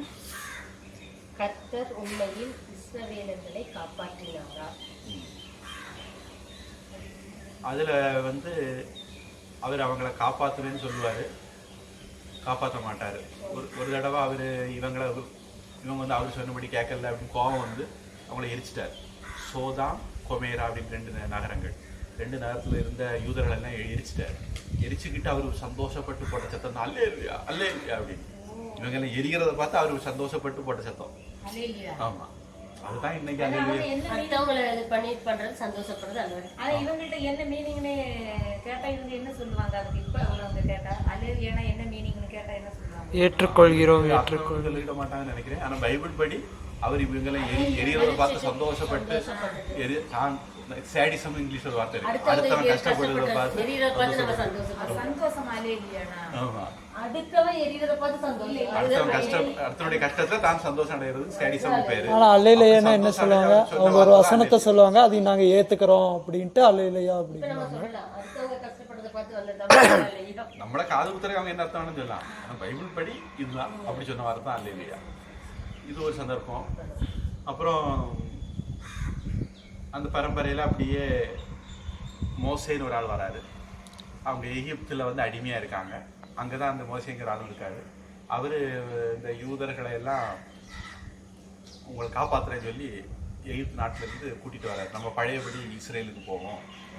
இஸ்ரேல்ங்கிற இஸ்ரவேல், அவருடைய நாட்டுக்கு இஸ்ரேல் பேர். இன்னைக்கு இஸ்ரேல்னு சொல்கிறது இந்த இஸ்ரவேலில் இருந்து வந்தது தான். அப்போது அதில் ஒரு குரூப்புக்கு பேர் ஜூஸ், அதுலேருந்து இந்த யூதர்ங்கிற வார்த்தை. இவர் அப்படி கூட்டிகிட்டு வரும்போது யார் அந்த எகிப்தில் இருந்து கிளம்புனாங்களோ அதில் ஒருத்தம் கூட உயிரோட வச்சார். இவர் என்ன சொன்னார்? நான் உங்களை எல்லாம் தேனாரும் பாலாரும் ஓடக்கூடிய நாட்டுக்கு கூட்டிகிட்டு போக போகிறேன்னு சொல்லிட்டாங்க. கூட்டிகிட்டு வந்தது மோசே. ஆனால் பைபிள் வரலாறு படி அதில் ஒருத்தம் கூட உயிரோட அந்த இடத்துக்கு வச்சார். அப்போ இந்த மாதிரி சில சம்பவங்கள் இருக்கும். அதுல எல்லாம் பார்த்தீங்கன்னா கர்த்தர் இவங்களை எப்போவுமே காப்பாற்றின மாதிரி நமக்கு தெரியாது. நிறைய இருக்கு. உங்க புத்தகத்தில் என்ன போட்டிருக்காங்கன்னு பார்ப்போம். எகிப்தியர்களிடம் தன் இன இஸ்ரவேலர்கள் படும் துன்பத்தை கண்டு அவர்களை பாலும் தேனும் ஒழுகும் தேசத்திற்கு கொண்டு போக விரும்புவதாகவும் கர்த்தர் கூறுகிறார். ஆனால் அவரே நான் பார்வேனில் எகிப்தின் ராஜா இருதயத்தை கடினப்படுத்தி எகிப்து தேசத்தில் என் அடையாளங்களையும் அற்புதங்களையும் மிகுதியாக நடப்பிப்பேன் என்கிறார். ராஜா பேர் என்ன படிச்சீங்க? பார்வோனின். அந்த ஆக்சுவலாக என்ன நடக்கும்னா, இந்த மோசே நான் எங்கள் ஜாதிக்காரங்களை கூட்டிகிட்டு போகிறேன் அப்படின்னு போய் ராஜாட்ட கேட்பாரு. அப்படி கேட்கும்போது ராஜாவுக்கு மனசை ஜெகோவா கல்லாக்கிடுவார். அதெல்லாம் முடியாது, இப்படி விட மாட்டேன் அப்படின்ட்டுவார். சும்மா இருக்கிற ராஜாவை இவரு போய் மனசை கல்லாக்கிடுவாராம். அதில் அவர் பெருமிஷம் கொடுக்க மாட்டார். திருப்பி மறுபடியும் இவருக்கு போய் கேட்பாங்க, மறுபடியும் கல்லாக்கிடுவார். சும்மா இருக்கிற ராஜாவுக்கு மனசை எதுக்கு கல்லாக்குறோம், எதுக்கு விட மாட்டேன்னு சொல்லணும், அது தெரியாது. ஆனா கல்லாக்குறது இவர் தான், இவருக்கு வேலை தான், ஜோஹாவுக்கு வேலை தான். தன் அற்புதங்களை நிகழ்த்த இஸ்ரவேலர்களை போகவிடாமல் பார்வோன் மனதை கடினப்படுத்தி அதன் நிமித்தம் எகிப்தியர்களை துன்பப்படுத்துவது நியாயமா? இஸ்ரவேலர்களை காப்பாற்றுகிறேன் என அழைத்து சென்று வழியில் அவர்களை சொல்லொன்னா துயரம் அடைய வைத்து பல கஷ்டங்களை அனுபவிக்க வைத்த போது அவர்கள் கர்த்தரை சந்தேகித்தால் அவர்களை வழியில் கொள்கிறார்கள். நாங்கள் பட்டயத்தால் மடியும்படியும். இவங்க இப்படி போகும்போது கஷ்டம் வரும் நிறைய. நம்ம எகிப்து பாலைவனத்துல இருந்து தாண்டி இஸ்ரேலுக்கு வந்து சேரணும், கடலெல்லாம் தாண்டி வரணும். இப்போ வழியில் நிறைய கஷ்டம் வரும்போது இவர் ஒரு ஒத்தாசையும் பண்ணுறது இல்லை. கஷ்டத்தில் பல பேர் வழியில் செத்து விழுந்துருவான். இதை பார்த்தோன்னே இவனுக்கு சாமியெல்லாம் இருக்காரு, அவருக்கு கண்ணு அவிஞ்சு போச்சா அப்படின்னு கேட்பான். கேட்டோட கொண்டு போட்டுருவாரு. அதுதான் அதில் போட்டுருவாரு. நாங்கள் பட்டயத்தால் படிக்கும் எங்கள் பெண் ஜாதிகளும் பிள்ளைகளும் கொள்ளையடிக்கும் படிக்கும் கர்த்தர் எங்களை இந்த தேசத்திற்கு கொண்டு வந்தது என்ன? அவரை நம்பி சென்ற அனைவரையும் மிகவும் துன்பத்திற்கு உள்ளாக்கி கொள்கிறார். கர்த்தர் இதெல்லாம் வந்து பைபிள்ல வரக்கூடிய வசனங்கள் நம்ம எவிடன்ஸா சொல்றோம். இதுவே நம்ம கட்டுக்காத கையில இருந்து எதுவும் போடல. முழுக்க முழுக்க வசனங்கள்ல இருந்து நாம வரக்கூடிய முடிவுகள். கர்த்தர் அழைத்து செல்வதாக கூறிய பாலும் தேனும் ஓடும் தேசத்திற்கு யாரையும் கொண்டு போகவில்லை. நீங்கள் நான் உங்களை குடியேற்றுவேன் என்று ஆணையிட்டு கொடுத்த தேசத்தில் பிரவேசிப்பதில்லை. முதல்ல நான் பாலாறு நேரம் ஓடுற டேஸ்க்கு கூட்டிட்டு போறேன், நீ போய் பெர்மிஷன் கேளு அப்படின்னு சொல்லிட்டு அவருக்கு மனசை கல்லாக்குறது எல்லாம் பண்ணி கடைசியில் எப்படியோ வெளியே வந்துட்டாங்க. வந்த பிறகு இவரு சொல்ற வசனம், ஒரு பய கூட அங்கே போய் எத்த மாட்டீங்க அப்படின்ட்டு. அதை போய் ஒரு பய கூட போய் சேரல, எல்லாரும் வெளியிலே கொண்டு போட்டாரு. தானா செத்தது இவரு கொண்டதும், தானா செத்ததுன்னா இந்த கஷ்டத்துல செத்தது. உங்கள் பிரேதங்களே இந்த வனாந்தரத்தில் விழும், அவைகள் வனாந்தரத்தில் விழுந்து தீரட்டும். உங்கள் பிள்ளைகள் 40 வருஷம் வனாந்தரத்தில் திரிந்து நீங்கள் சோரம் போன பாதகத்தையும் சுமப்பார்கள். சபையார் அனைவரும் கூக்குரலிட்டு புலம்பினார்கள். ஜனங்கள் இன்று இரவு முழுவதும் அழுது கொண்டு இருந்தார்கள். எகிப்து தேசத்தில் செத்து போனோமானால் நலமாயிருக்கும், இந்த வனாந்தரத்தில் நாங்கள் மக்களுக்கு பேசாம அங்கேயே அடிமையா இருந்தா கூட நிம்மதியா ஒரு கஞ்சியோ கூட குடிச்சிட்டு இருந்திருப்போம், இங்க வந்து சாவாரு அப்படின்ட்டு எண்ணத்துக்கு வந்துட்டாங்க. கர்த்தரின் வாசஸ்தலத்தில் கிட்டே வருகின்ற எவனும் சாகிறான், நாங்கள் எல்லோரும் செத்துத்தான் தீருமோ எவன் கர்த்தர்கிட்ட போறான், மதம் மாறி போறான், அவன் சாவது உறுதி, கஷ்டப்பட்டு சாகிறது உறுதி. கர்த்தர் கொள்ளிவாய் சர்ப்பங்களை ஜனங்களுக்குள்ளே அனுப்பினார், அவைகள் ஜனங்களை கடித்ததினால் இஸ்ரவேலருக்குள்ளே அநேக ஜனங்கள் செத்தார்கள். பூகம்பம் கொண்டு வரதும் கர்த்தருக்கு வேறுதான், எரிமலை கொண்டு வரதும் கர்த்தருக்கு வேறுதான், கொள்ளி வைப்பு அனுப்புறதும் கர்த்தருக்கு வேறுதான். இப்படி அவர்களை துன்புறுத்த இவர் ஏன் அவர்களை எகிப்திலிருந்து அழைத்து வர வேண்டும்? கர்த்தரின் பின் செல்பவர்கள் அனைவரின் கதி இதுதானா? இது நம்ம கேள்வி, இது நம்ம கேள்வி. அதான் இதெல்லாம் நடந்திருக்கு பைபிள் சொல்லுது. இவங்கள பிடிச்சிருந்து கேட்கணும். ஐயோ நம்மளை எங்க அப்பாயிட்ட எங்க அத்தை பிள்ளை கேட்குது, அந்த இவ்வளவு நாள் மாமா கஷ்டப்பட்டுட்டே இருக்கு, இப்பமாவது நம்ம கரெக்டான சாமியை கும்பிட்டோமா என்னன்னு ஒரு நிமிஷம் மாமா யோசிச்சிருந்தாருன்னா இந்த கஷ்டத்துல இருந்து மீண்டு போயிருக்கலாமே அப்படின்னு. எங்க அப்பா சரியான கோவம், வர சொல்ல வரங்க அப்படின்னு சண்டே வந்துட்டு குடும்பத்துக்குள்ள நான் வச்சு ஜோக்கா எடுத்துட்டு விட்டுட்டேன். அப்புறம் அங்க இப்ப அவள்கிட்ட சொல்லி அவள்கிட்ட சொல்லி எப்படி என் பிள்ளை இந்த கேள்வி அவன் சொல்லுவான். எங்க அப்பா இந்த பையன் என்னை வந்த பையன், அந்த பையனை கூட்டிக்கலாம், உன் பொப்பை யாரு வந்த அப்பா யாரு சொல்லி தான் அவங்க கூட்டிக்கலாம் சொன்ன. அவையில உள்ள பிரச்சனை வந்துட்டு நான் யாப்பா நானே சிரிச்சிட்டு விட்டுட்டேன். நீங்க இன்னும் இவன் கேட்டு சும்மா இருக்க சொல்றியா, என்னைக்கு வந்த பையன் அவன் அப்படின்னு என்ன பாடுபடுத்தினாரு தெரியுமா? சரி சரி, அடுத்தது உருவத்தை வழிபடுவது ஏன்? உருவத்தை வழிபடுவது ஏன்? பொதுவாக கடவுள் உருவம் இல்லை, அப்புறம் இதுக்கு இயேசு மேரி அப்படின்னது ஒரு ஆளு உண்டு, ஈட்டியாசி பேர். ஆமா, அது அந்த சிறகெல்லாம் முளைச்சுதானே அது அது அது அது அது அது இந்த இதுல ஆசியில இருக்கும் அந்த உருவம். ஈட்டியை வச்சு ஞாபகம் இல்லை எனக்கு என்ன ஒண்ணு சுத்தமா தெரியாது. என்னன்னா ஈட்டியை வச்சுட்டு சிறகு முன்னாடி முளைச்சிருக்கு, கீழே ஒரு ஆள் படுத்திருக்கான். ஆமா, அதெல்லாம் கும்பிடுவாங்க. அதான் எப்படி நம்ம வந்து சொல்ல மாட்டேன் ஏக்கியம் எல்லாம் கும்பிடுவோம், அவர் மேரி அப்படிங்கிற மாதிரி 2-3 பேர் சொல்றாங்க. அதான் அன்னைக்கு நான் கேட்டேன், 2-3 பேர் சொல்றாங்க. கேட்டா மேரி அது இனிமேல் வரும் வரும்போது சொல்லு, அது கேட்டாங்க. அது அவங்களுக்குள்ளேயே இவங்களை நாங்க கும்பிடுறோம். அதை நீங்க சொன்ன மாதிரி இந்த எகிப்துல அந்த 12 இது அந்த இது வருமா என்னமோ தெரியல. அதுல அதனால அவங்க பேர் நாங்க இது வச்சிருக்கோம் அப்படின்னு சொல்லி. இப்போது ஆர்சிக்காரங்க திட்டம் என்னன்னா ஹிந்து மாதிரி நடிச்சு ஏமாத்தணுங்கிறது. அதனால அவங்க வந்து நமக்கு தேவி இருக்கு, அவங்களுக்கு ஒரு தேவி வேணும், மேரிய மாரிய பதிலாக மேரி வச்சுக்கிட்டாங்க. அந்த மாதிரி ஊரே ஏமாத்துறது வச்சுக்கிட்டது. அடிப்படையில் கிறிஸ்தவ மதத்தில் பெண்களை கும்பிட மாட்டாங்க, ஏன்னா அவங்க பெண்களை மதிக்கிறதே இல்லை. பைபிளில் முதல்ல இருந்து பார்த்தீங்கன்னா இங்கேயுமே நம்பர் சொல்லுவாங்க, இத்தனை தலைமுறை ஆச்சு, இத்தனை ஜனங்கள் இருந்தாங்க, அது பெண்கள் எண்ணிக்கை வராது. பொதுவாக பெண்கள் வந்து சபையில் பேசக்கூடாது அப்படின்னு பைபிள் இருக்கு. பெண்களுக்கு வந்து ஒரு சம உரிமை வழங்காத, சொல்லப்போனால் கேவலமாக நடத்தக்கூடிய வசனங்கள் நிறைய பைபிளில் வருது. அது பெண்களை மதிக்காத ஒரு விஷயம்.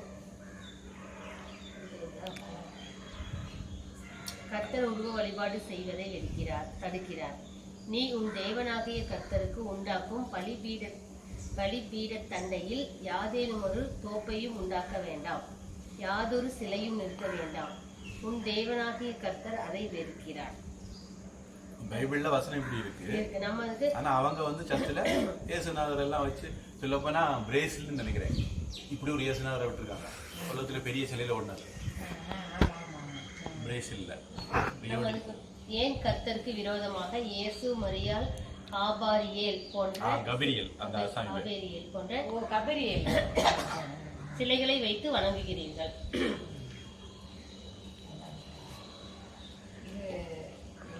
ஒண்ணு கருத்து சொன்ன மாதிரி உருவத்தை வச்சு வழிபடக்கூடாது, இல்ல பேசாம இந்து மதத்திலே உருவ வழிபாடு பண்ணணும்.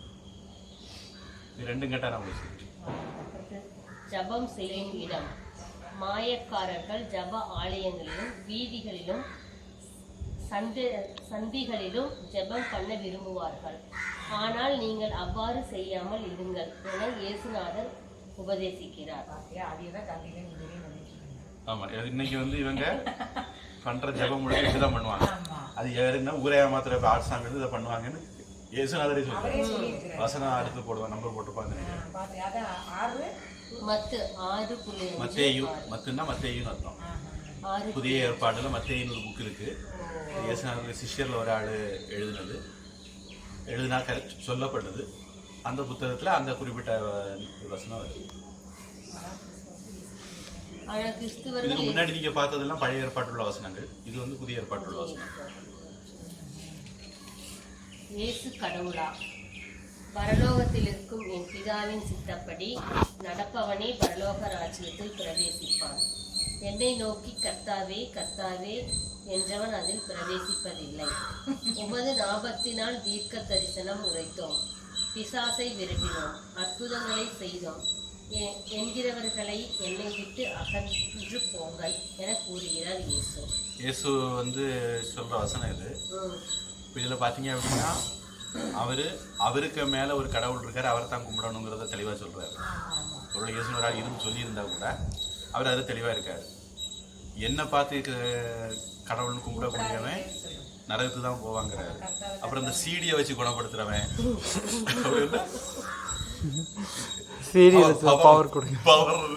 குணப்படுத்துறவன் இல்ல, அது வைக்க பேர் வழி, அவன் எல்லாம் கடவுள்கிட்ட போகவே மாட்டான் அப்படிங்கிறாரு.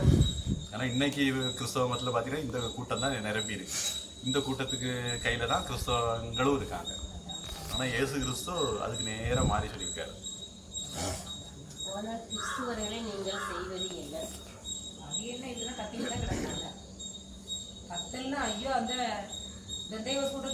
எனக்கு தெரிஞ்சு இந்த பெந்தகோஸ்தேக்காரங்க எங்க இருக்காங்களோ அதுக்கு பக்கத்துல இருக்கலாம் வீட்டை காலி பண்ணிட்டே போயிடுவாங்க.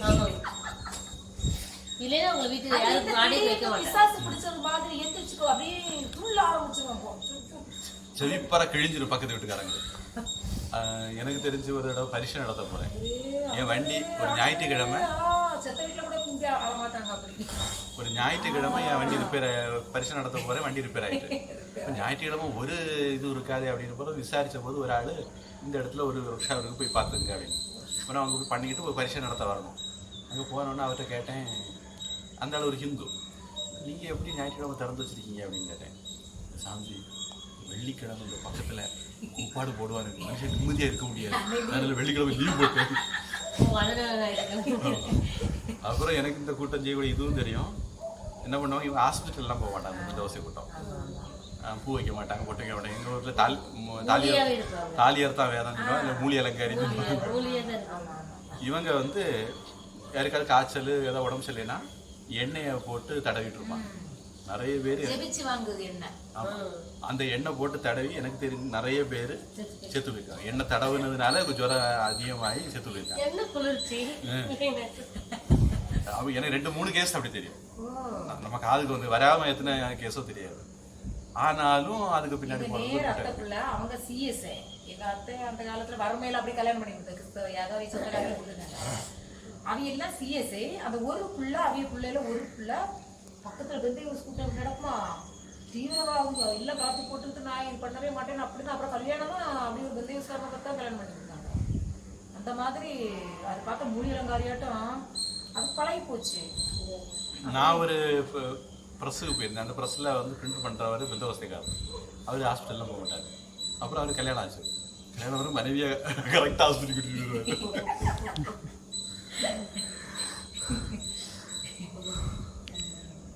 அடுத்து எனக்கு இயேசு கடவுளா? நம்ம இப்பதான் முடிச்சோம். ஆமா. உலகில் பிரிவினையை அது இயேசுவே தான் கடவுள் இல்லைன்னு சொல்றாரு. அதுக்கான வசனம் அது. உலகில் பிரிவினையை உருவாக்குவது நல்லதா? பூமியின் மேல் சமாதானத்தை அனுப்ப வந்தேன் என எண்ணாதிருங்கள். சமாதானத்தை அல்ல, பட்டயத்தையே அனுப்ப வந்தேன். மகனுக்கும் தகப்பனுக்கும், மகளுக்கும் தாய்க்கும், மருமகளுக்கும் மாமிக்கும் பிரிவினை உண்டாக்கவே வந்தேன். மாமியார் சண்டை, இப்படிலாம் அப்படி இருக்குதா? வசனத்துல உண்மையாவே அப்படி இருக்குதா? அப்ப ஏன் சாமி அவங்களே இதை படிச்சுட்டு தானே இருக்கிறாங்க? அவங்க என்ன பொருளா எடுத்திருக்கிறாங்க இதை? ஒண்ணு அவங்க படிக்கிறது இல்ல, ரெண்டு அவங்களுக்கு இந்த வசனத்தை சொல்ல மாட்டாங்க. எது நல்லதோ அதை மட்டும் படிச்சாலும் அவங்களுக்கு அது தமிழ் புரிய போறது இல்ல. யாராவது ஒரு ஆள் அவங்களுக்கு எடுத்து சொல்லாதானே அவங்க ஓ அப்படி இருக்காரு எடுத்து பற்றி பார்ப்பாங்க. என்னப்பா அப்படி அந்த அளவுக்கு இருக்காங்க? சொல்லிருக்காங்க இல்ல, அப்படி இருக்கிறது அவங்களுக்கு தகுந்தது மட்டும் எடுத்து நம்மளுக்கு சொல்லுங்க. அது ஒரு உதாரணத்துக்கு அவர் 3 சொல்லியிருக்காரு. நீங்க நாத்தனார் சேர்த்துக்கணும். இந்த உலகத்துல நடக்கிற அநியாயத்துக்கு அத்தனையும் ஜெகோவா தான் காரணம். ஆமா, இயேசு கிறிஸ்து. இந்த வசனம் சொல்றது இயேசு கிறிஸ்து, இயேசுதான் காரணம் சண்டைக்கெல்லாம். பூமியில் சமாதானத்தை கெடுத்து யுத்தத்தை உண்டு பண்ணி பிரிவினை உண்டு பண்ணுவது ஒரு பெரிய மகான். நம்ம கேட்கிற கேள்வி. மரியாள் பிதாவின் சித்தப்படி நடக்கவில்லையா? மரியாள் யாரு? அவங்க அப்பா அம்மாவா? அதுல 2 மேரி மேரி ஒரு ஆள் உண்டு, மகதலேனா மேரின்னு ஒரு அம்மா உண்டு. மேரிங்கிறவங்க இவங்கள இயேசுவை பெற்றவங்கன்னு சொல்லப்படுது. மகதலேனா மேரிங்கிறது இயேசுனுடைய காதலின்னு சொல்லப்படுது. அதை வச்சுதான் இந்த இதான் அந்த மேரியை தான் மரியாதை போட்டிருக்காங்க. அந்த ஒரு படம் எடுத்து இந்தியாவில் தடை பண்ணாங்களே, டாவின்சி கோட் அப்படி ஒரு படம் எடுத்தாங்க. அந்த படம் வந்து இந்த உண்மை சம்பவத்தை அடிப்படையாச்சு. அதாவது இயேசுவுக்கு ஒரு காதலி இருந்தாங்க, இயேசு அரைஞ்சு உயிர் தப்பின பிறகு அவங்க வாழ்ந்தாங்க, அவங்களுக்கு ஒரு குடும்பம் இருந்தது. அந்த குடும்பத்தினுடைய வரலாறு அப்படிங்கிற மாதிரி அந்த டாவின்சி கோட் படம் போகும். அதனால கிறிஸ்தவர்கள் உலகம் முழுக்க அதை எடுத்தாங்க. இந்தியாவில் தடையை பண்ணிட்டாங்க. இருக்கிற ஆக மொத்தம் 1% கிறிஸ்தவம் தான், ஆனால் இந்தியாவில் தடை பண்ணிட்டாங்க. அவ்வளோ சக்தியோடு இருக்காங்க. வேற உலகத்தில் வேற எல்லா நாட்டிலையும் ஓடிச்சது. கிறிஸ்தவர்கள் மெஜாரிட்டி இருக்கக்கூடிய நாடுகளெல்லாம் ஓடிச்சது, இங்கே மட்டும் ஓடலை. அந்த படம் இந்த இதை பின்னணியாக வச்சு எடுத்தது. இதில் எந்த மரியாதை சொல்லியிருக்கான்னு தொடர்ந்து படித்தா தெரியும். என் தாயும் சகோதரர்களும் இவர்களே, பரலோகத்தில் இருக்கும் என் பிதாவின் சித்தப்படி செய்கின்றவன் எவனோ அவனே எனக்கு சகோதரனும் சகோதரியும் தாயும் ஆகிறாள். அதாவது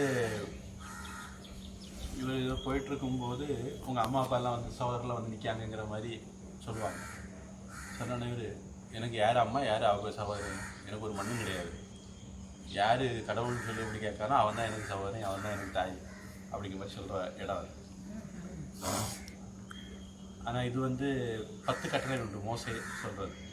தாயையும் தகப்பனையும் கனம் பண்ணுவாய், அதாவது அப்பா அம்மாவை மதிக்கணும் அப்படிங்கிற அர்த்தத்தில். இவர் வந்து இந்த இடத்துல அதை அவர் மீறுறாரு. பிறகு ஒரு இடத்துல கேள்வி வருது, மோசையுடைய 10 கட்டளைகளை மீறக்கூடாது, ஆனால் இவர் வந்து நிறைய காரியங்களை மீறி செய்வார். இப்போ யாரை கேட்டால் உடனே அவர் சொல்கிறார், நான் வந்து பழைய ஏற்பாட்டை, அதாவது 10 கட்டளை மீறுறதுக்கு இல்லை, நியாயப்பிரமாணம்னு சொல்லுவாங்க. அந்த 10 கட்டளைகளை நியாயப்பிரமாணத்தை மீறுறதுக்கு இல்லை, கடைபிடிக்கவே வந்தேன் அப்படிங்கிற மாதிரி ஒரு வசனம் சொல்லுவார். ஆனால் அவர் வாழ்க்கையில் அது ஒன்றும் கிடையாது, சும்மா சொல்லுறது தானே சொல்லிக்கிட்டார் அவர், நான் எல்லாம் கடைபிடிக்க தான் வந்தேன். அதனால் இந்த இடத்துல அப்பா எனக்கு சகோதரர் எல்லாம் கிடையாது, ரொம்ப நல்ல ஒரு சன்னியாசி பேசுகிற மாதிரி பேசுகிறாரு. ஆனால் அவரே வேற இடத்துல வேற மாதிரியும் பேசுவார். இயேசுநாதருக்கு வந்து ஒரு ஸ்டாண்டர்ட் கிடையாது, இடத்துக்கு தகுந்த மாதிரி பேசுவார். அது பைபிளில் பல இடங்களில் பார்க்கணும், முன்னுக்கு மீன் மாற்றி மாற்றி பேசுவார். அம்மா அப்பா அதாவது எனக்கு உறவுகள் கிடையாது, எவன் கடவுளுக்கு சொந்தமோ அவன் தான் எனக்கு உறவுங்கிற மாதிரி சொல்கிற இடம்.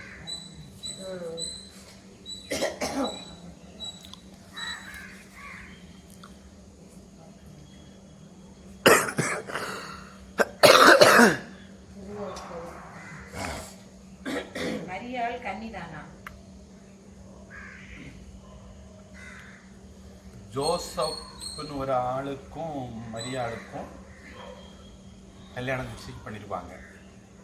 அப்போது நிச்சயம் கல்யாணம் நடக்கிறதுக்கு முன்னாடி இந்த மரியாள் வந்து எலிசபெத்துன்னு நினைக்கிறேன், ஒரு அம்மாவை பார்க்க போவாங்க. இந்த எலிசபெத் யாருன்னா அந்த அம்மாவுக்கு 50 வயசில் குழந்தை பிறந்திருக்கும். குழந்தையே இல்லாமல் இருந்து 50 வயசில் குழந்தை பிறந்திருக்கும். இப்போ இந்த அம்மா அந்த அம்மாவை பார்க்க போவாங்க. இப்போ எப்படி அந்த அம்மா குழந்தை பார்த்தாங்கன்னு பார்த்துக்கிட்டு வரும்போது இந்த அம்மா கர்ப்பமாக இருந்தாங்க. இது பைபிள்லேயே வரக்கூடிய இது. அதுக்கு பிறகு தான் ஜோசப்பு தெரிஞ்சவொடனே அவளை கல்யாணம் பண்ண மாட்டேன்னு சொல்கிறதும், அப்புறம் ஏதோ தேவதூதன் வந்து அவனை மனசை மாற்றி கல்யாணம் பண்ண வச்சாங்கன்னா அப்புறம் கதாளிப்பாங்க. ஆனால் பைபிளில் படி இதுதான் நடந்தது. அப்போது கன்னிமேரின்னு இன்னைக்கு சொல்லுவாங்க. பொதுவாக கன்னின்னா குழந்தை பெறாதவங்களை தான் நம்ம கன்னின்னு சொல்ல முடியும், திருமணம் ஆகாதவங்களை தான் சொல்ல முடியும். இந்த அம்மாவுக்கு இயேசுநாதர் பிறந்தது மட்டும் இல்லை, அதுக்கு பிறகு இந்த அம்மாவுக்கு குழந்தைகள் உண்டு. ஜோசப்புக்கு அந்த அம்மாவுக்கும் குழந்தைகள் உண்டு. 4 குழந்தைகள் என்னமோ உண்டு. அதில் ஒரு ஆசாமி பேர் படிங்க. இவன் தாய் மரியாள் என்பவள் அல்லவா? யாக்கோபு, யோசே, சீமோன், யூதா என்பவர்கள் இவனுக்கும் சகோதரர்கள் அல்லவா?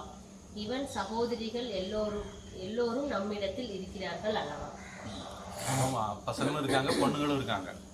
மேரிக்கு அத்தனை குழந்தைகள் உண்டு. அப்போ அவள் எப்படி அவளை கன்னி மேரி அப்படின்னு சொல்கிறது அப்படிங்கிறது நம்ம கேள்வி. பொதுவாக நம்மளை பொறுத்த வரைக்கும் கன்னிங்கிற வார்த்தைக்கு நம்ம என்ன அர்த்தம் எடுக்கிறோம் அப்படிங்கிறத பொறுத்து இது பண்ணணும். ஒன்று வந்து திருமணம் ஆகாதவங்க அப்படிங்கிறத கன்னி அப்படின்னு. கன்னியை தான் கட்டி கொடுப்பாங்க, கன்னிகா தானம் பண்ணுவாங்க. நம்ம நாட்டை பொறுத்த வரைக்கும் கன்னிங்கிறது அர்த்தம் திருமணம் ஆகாதவங்க, அவங்கள தானமாக கல்யாணத்தில் கொடுப்பாங்க. அப்படி பார்த்தா அந்த அம்மா திருமணம் பண்ணவங்க, பண்ணின பிறகு தான் அவருக்கு அந்த நிச்சயம் பண்ண பிறகு தான் இயேசு பிறந்தது. அதனால் அந்த அம்மா அந்த இது கண்ணோட்டத்துலேயும் கன்னின்னு சொல்ல முடியாது. அப்புறம் அதுக்கு பிறகும் அவங்களுக்கு நிறைய குழந்தைகள், அதனால் அவங்கள கன்னின்னு எப்படி சொல்ல முடியும்? குழந்தை பிறந்தவரால் கன்னின்னு சொல்ல முடியும்.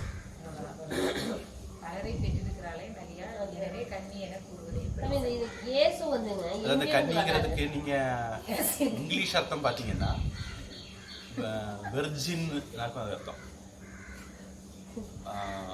அவங்க இங்கிலீஷில் பயன்படுத்துகிற வார்த்தை, அது வெள்ளைக்காரங்க பயன்படுத்துகிற வார்த்தை வந்து வெர்ஜின். அது நம்ம கன்னி, அந்த வெர்ஜின் நம்ம குழப்ப முடியாது. அந்த வெர்ஜின் அப்படிங்கிறது வந்து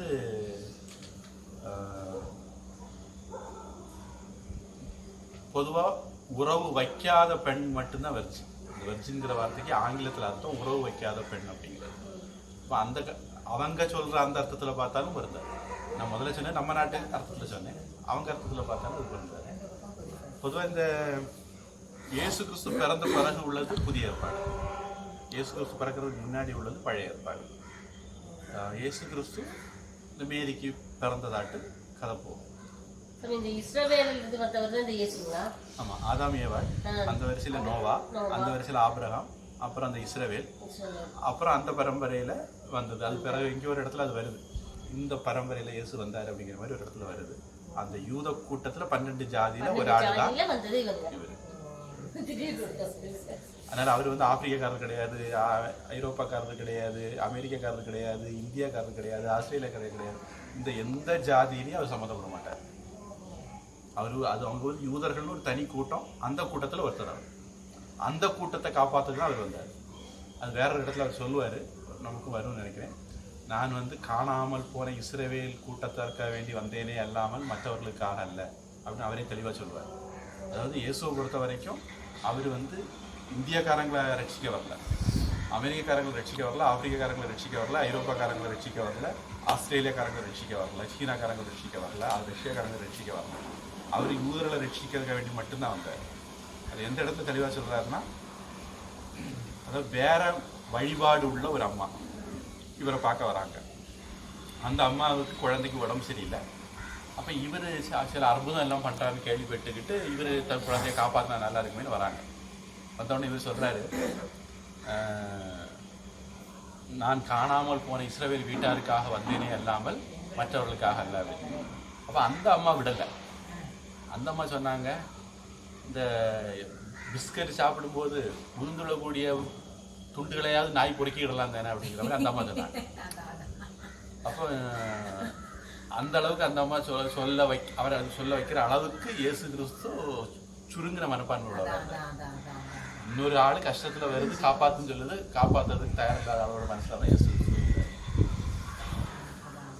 மற்ற ஜாதிக்காரங்களை மற்ற மதத்துக்காரங்களை அவர் காப்பாற்ற மாட்டார், யூதர்களை மட்டும்தான் காப்பாற்றுவாருன்னா அவருடைய பேசிக்குது. ஆனால் இன்னைக்கு அவங்க நம்ம காதில் பூ சுற்றிட்டு இருக்காங்க. உங்களை காப்பாற்றுறதுக்கு தான் அவர் பிறந்தார், உங்களை காப்பாற்றுறது அவர் சிலுவையில் போனாருன்னு நம்ம காதில் பூ வைக்கிறாங்க. இப்போ இதெல்லாம் தெரியாமல் தான் நம்ம ஏமாந்து போவோம். அப்படி ஏமாறக்கூடாதுங்கிறத இந்த புக்கு போட்டுருக்கு. இஸ்ரவேலருக்கு மட்டும் வந்தவர் தானே, இயேசு இஸ்ரவேலருக்காக வந்தவர் என்கிறார்கள்.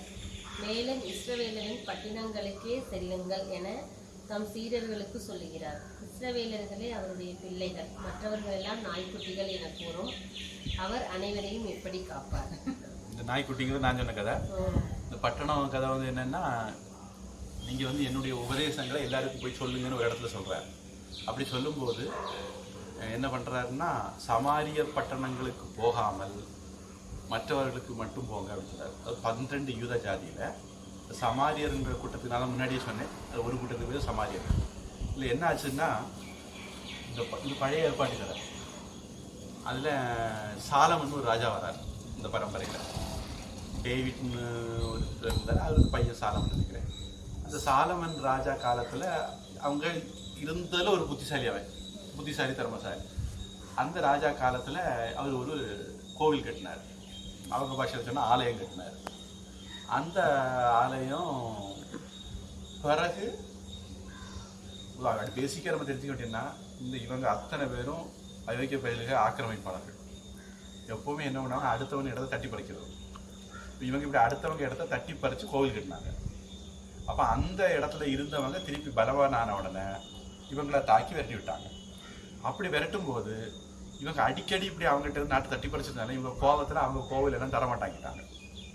இனிமேல் வந்தால் மொத்தத்திலிருந்தே உள்ளிருந்தே வேணால் கட்டிக்கோ அப்படிங்கிற மாதிரி தரமாட்டாங்கிட்டாங்க. இப்போ சாலமன் கட்டின கோவிலை, இந்த 12 ஜாதிக்காரங்களும் வழிபட்டுட்டு இருந்த கோவிலை அந்த இடத்துக்கு சொந்தமானவங்க உடைச்சிட்டாங்க. எப்படி அயோத்தியில் இருக்கிற ராமர் கோவில் இடித்து பாபர் மசூதி கட்டாங்க. நாம் 150 வருஷம் கேஸு பாடி அதுக்கப்புறம் அது மீட்டுறது மாதிரி அவங்க அந்த இடத்த மீட்டுட்டாங்க. ஆனால் எப்படி முஸ்லீம்கள் இன்னமும் பழையபடி அங்கே பாபர் மசூதி கட்டணும்னு நினைக்கிறாங்களோ, அதே மாதிரி இந்த யூதர்கள் அதில் சாலமனுக்கு கட்டின மாதிரி திருப்பி ஒரு கோவிலை கட்டணும்னு நினச்சிருந்தாங்க. அப்போ அந்த வந்த ராஜா, எனக்கு ஞாபகம் அந்த ராஜா பேர் நீரோ. இந்த ராஜா வந்து அவன் ரொம்ப கோபத்தில் இருந்தான் இவங்க மேலே. இவங்க சும்மா அந்த சல்லியம் சொல்லுவான், திருப்பி ஒருத்தரை கொடுத்துட்டே இருந்தாலும் அவன் ரொம்ப கோபத்தில் கண்ணு காணாமல் இவங்களை விரட்டி அடிச்சிட்டாங்க. இவங்க உயிர் தப்பிச்சவங்க பிழைச்சவங்க எங்கெங்கேயோ செதறிட்டாங்க. அப்படி செதறினவங்க என்ன பண்ணாங்கன்னா, நாம் அந்த கோவிலை கட்டணும்னு ஒரு விரதம் வச்சுருந்தாங்க.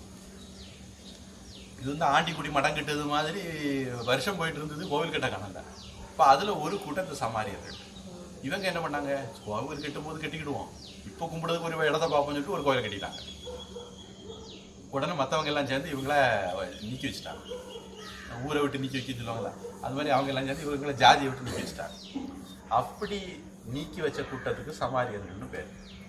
இந்த சமாரியருடைய பட்டணத்திற்கு நீங்கள் என்னுடைய உபதேசத்தை சொல்ல போகாதீங்கன்னு இயேசுநாதர் சொல்றார். அதாவது மற்ற ஜாதி மதத்துக்காரங்கிட்ட மட்டும் இல்லை, யூதர்கள் அல்லாத மற்றவங்கிட்ட போகக்கூடாதுங்கிறது மட்டும் இல்லை, யூதர்கள்லேயே சமாரியர்கிட்ட போகக்கூடாதுன்னு சொல்றாரு இயேசு கிறிஸ்து. இஸ்ரவேல் வீட்டாரிடத்திற்கே அனுப்பப்பட்டேனே என்று மற்றபடி இல்லை. பிள்ளைகளின் அப்பத்தை எடுத்து நாய்க்குட்டிகளுக்கு போடுவது நல்லதல்ல. நீங்கள் புற ஜாதியர் நாடுகளுக்கு போகாமலும் இஸ்ரவேல் வீட்டத்தாரிடமே போங்கள். அது ஒரு வசனம், இன்னொரு வசனம் போட்டிருப்பாங்க, சமாரிய பட்டணத்துக்கு போகக்கூடாதுங்கிறது. இஸ்ரவேலில் கூட சமாரியர்கிட்ட போகக்கூடாது அப்படின்னு சொல்லியிருப்பார். அத்தி மரத்திற்கு சாபம் இட்டது சரியா? இந்தா நிற்கிறது அத்தி மரம் தானா? அது இயேசுநாதர் சாபத்துல அப்படி நிற்குது. என்னாச்சுன்னா, பசு உண்டாக்கிய பொழுது எனக்கு நாவல் தோணிச்சு, ஏன்டா ஒருத்தர் அத்தின்னு சொன்னாரு. அத்தி அது நிறைய அத்தி ஒண்ணு இல்ல, அத்தி மரம் இங்க இல்ல, இது நாவல். சரி, அது காய்க்கும் போது பார்ப்போம். எனக்கு நாவல் தான் முதல் பார்வையில் தோணிச்சது. நாவல் இந்த அத்தி இல்ல இல்லையடா, அது நாவல் பழம் அது எதுவுமே வரல. இது எதுவுமே வரலையா? என்ன ஒரு காய் நாவல்ல இதுல காய்ச்சிருக்கணும், ஒண்ணுமே இல்ல. அப்படியா? அத்தி கீழே இருந்தே பிடிக்கும், இதுலயே பிடிச்சிருக்கணும், அந்த மரத்துல பிடிக்கணும், ஆனா இதுலயே பிடிக்கல, எதுவுமே பிடிக்கல. இயேசுநாதர் ஒரு நாள் போயிட்டு இருக்கும்போது அவருக்கு ரொம்ப பசி. அப்போ வழியில ஒரு அத்தி மரம் இருந்தது. அது வந்து இந்த மாதிரி கார்த்திகை மாச சீசன், சித்திரை மாசம் வைகாசி மாசம் இல்லை, அது காய்கறிகள் பிடிக்கிற காலம் இல்லை, காய்ச்சி முடிச்சு நிக்கிற மரத்துக்கிட்ட போய் எனக்கு பசியா இருக்கு பழம் தான் கேட்டாராம். அது எங்க இருந்து கொடுக்கும்? உடனே அவருக்கு கோவம் வந்து நீ காய்க்காமல் போக்கடை வந்து சாப்பிட கொடுத்தாராம். அவ்வளவு பெரிய ஆளு இயேசு. சீசன் இல்லாத சீசன்ல போய் கொடுக்கல கோபம் விட்டாரு. அப்படின்னா இதுல வந்து நான் 5 அப்பத்தை 5000 அப்ப ஆகினான்னு ஒரு பெரிய கதை. அவ்வளவு திறமசாலியா இருந்தா ஜீபுமான்னு சொல்லி கொஞ்சம் அத்தி பழத்தை வர திருப்பி விட்டது. அது அதுக்குமே இல்ல. ராமர் லட்சுமணன் எல்லாம் பல அதிபலா 2 மந்திரம் படிச்சுக்கிட்டு பசி இல்லாமலும் தூக்கம் இல்லாமலும் விஸ்வாமித்திரனுடைய வேள்வியை காப்பாத்துறாங்க. ராமர் லட்சுமணனுக்கு கூட 2 மந்திரம் தெரிஞ்சிருக்கு. விஸ்வாமித்திரன் சொல்லி கொடுத்து நேசனாருக்கு அந்த மந்திரம் தெரியல பாவம். இயேசுவின் கூற்றிற்கு மாறாக நடப்பதேன். அத்திமர கதை அத்திமர நீங்க சொன்னதே இருக்குதுல்ல. இயேசுவிற்கு பசி உண்டாக்கிய பொழுது அது அத்திப்பு காலம் என்பதால் கனி இல்லாதிருந்த அத்தி மரங்கள் அனைத்தும் கனியே காய்க்காமல் போக கடவுது என சபிக்கிறார். இனி ஒரு காலம் முன்னிடத்தில் கனி உண்டாகாதிருக்க கூடுவது என்கிறார். உடனே அத்திமரம் பட்டு போயிற்று. பட்டும் போயிடுச்சு. இது எவ்வகையில் நியாயம்? அடுத்த கொஸ்டின், இயேசுவின் கூட்டிற்கு மாறாக நடப்பதேன்? பூமியில் ஒருவனையும் உங்கள் பிதா என்று சொல்லாதிருங்கள், நீங்கள் குருக்கள் என்று அழைக்கப்படாதீர்கள்.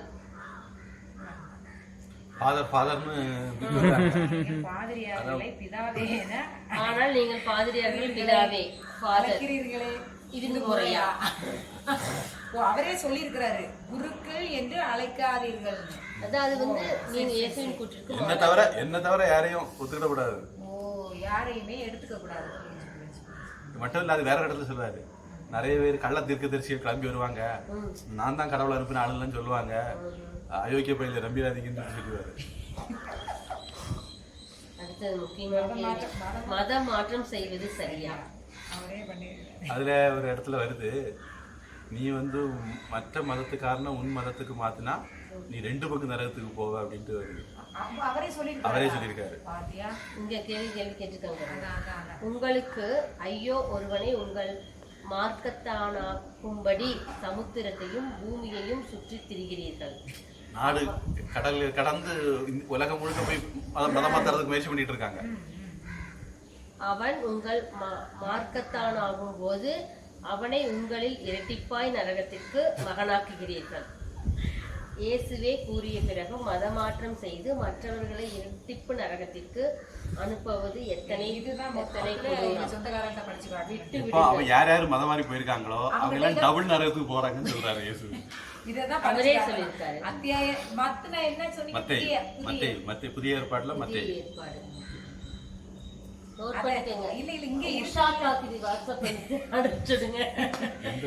அவங்க அத்தை பொண்ணு விஷாக்கா. இப்ப போனாலும் கூட நீ நாராயண நாராயண சும்மா சொல்லு அப்படின்னா என்ன அப்படின்னு சும்மாவே என்ன இல்லாம கேட்டுட்டு வர. நான் நடக்க நான் ஒரு சொல்லு சண்டைக்கு வேண்டாம்.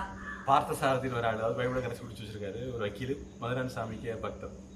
அவர் ஒரு இடம் சொன்னாரு, ஆதியிலே தேவன் நீரிலே அசைவாடி கொண்டிருந்தார் அப்படின்னு அந்த பைபிள் தொடங்கும். நாரம்னா தண்ணீர்னு அர்த்தம், அயனம்னா படுத்திருக்கிறது. தண்ணீர்ல படுத்திருக்கிறது யாரு? நாராயணன். நாராயணன் தான் பைபிள்ல சொல்லப்பட்டிருக்காரு. பார்த்து சார் சொல்லுவாரு.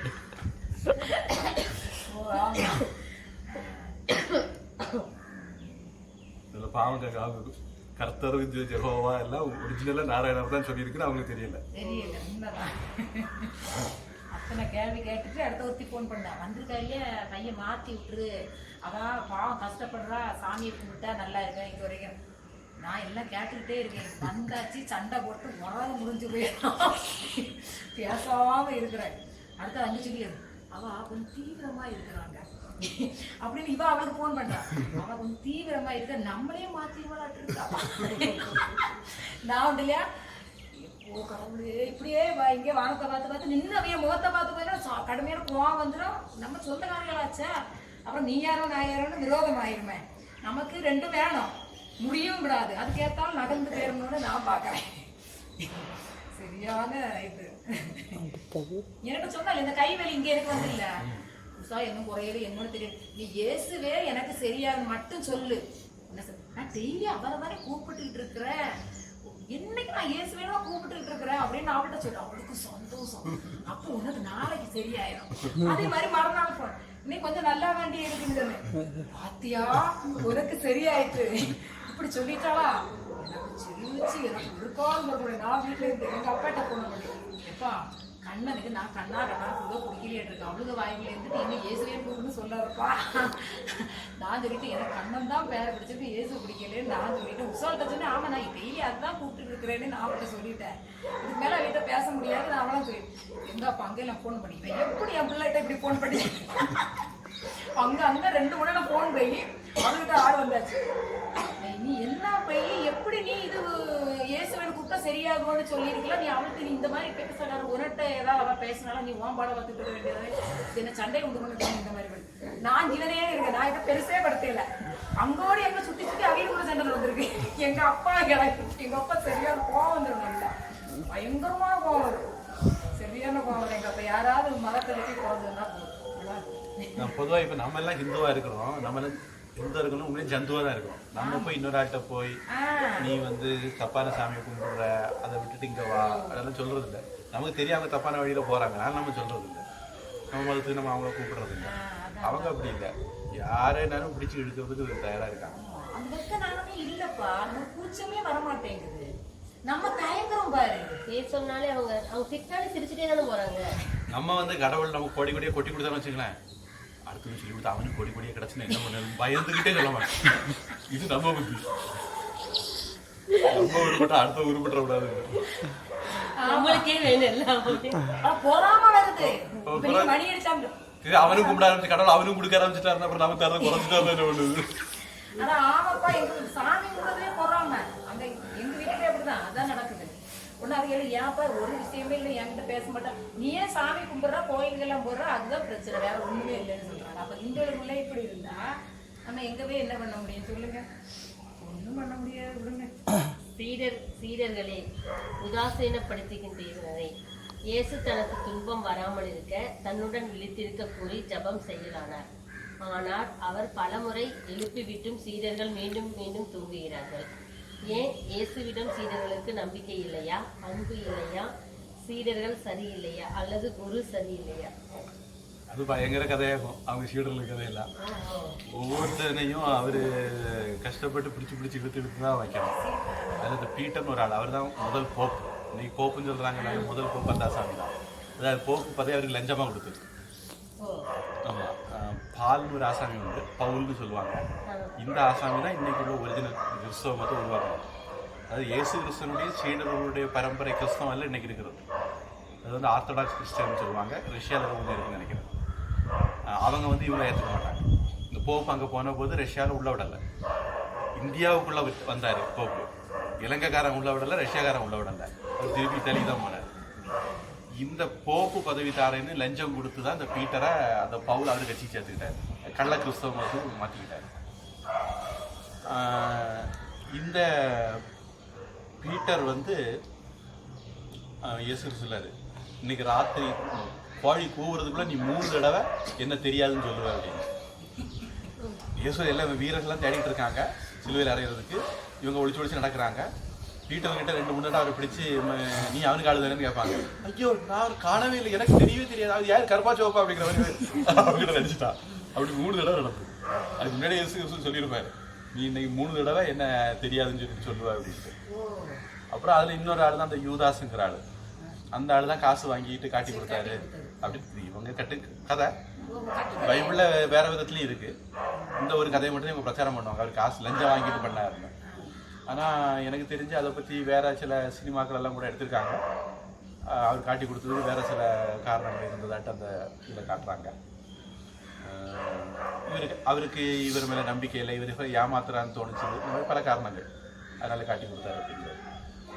அதனால அவருடைய சீடர்கள் யாருமே அவருக்கு உண்மையானவங்களாட்டு இருந்ததில்லை. பல சமயங்களில் இவர் சந்தேகப்பட்டிருக்காங்க. இவர் சிலுவையில் அறிஞ்சிட்டாங்க, இவங்க ஒரு ரூமுக்குள்ள அடைச்சி போட்டுட்டு உட்காந்துருக்காங்க. வீரர்கள் நம்மளையும் பிடிச்சிட்டு அவங்க கூட சேர்ந்தவன் பிடிச்சிட்டு போயிட கூடாதுட்டு சீடர்கள் எல்லாம் ஆமா மற்ற வீரர்களுக்கு தெரியாம ஒளிச்சிருக்காங்க. ஒளிச்சிட்டு இருக்கும்போது அந்த ரூமுக்குள்ளே இவர் வந்துட்டாரு. யார் இயேசுவா? ஆமா, அதனால இவங்க பயந்துட்டாங்க.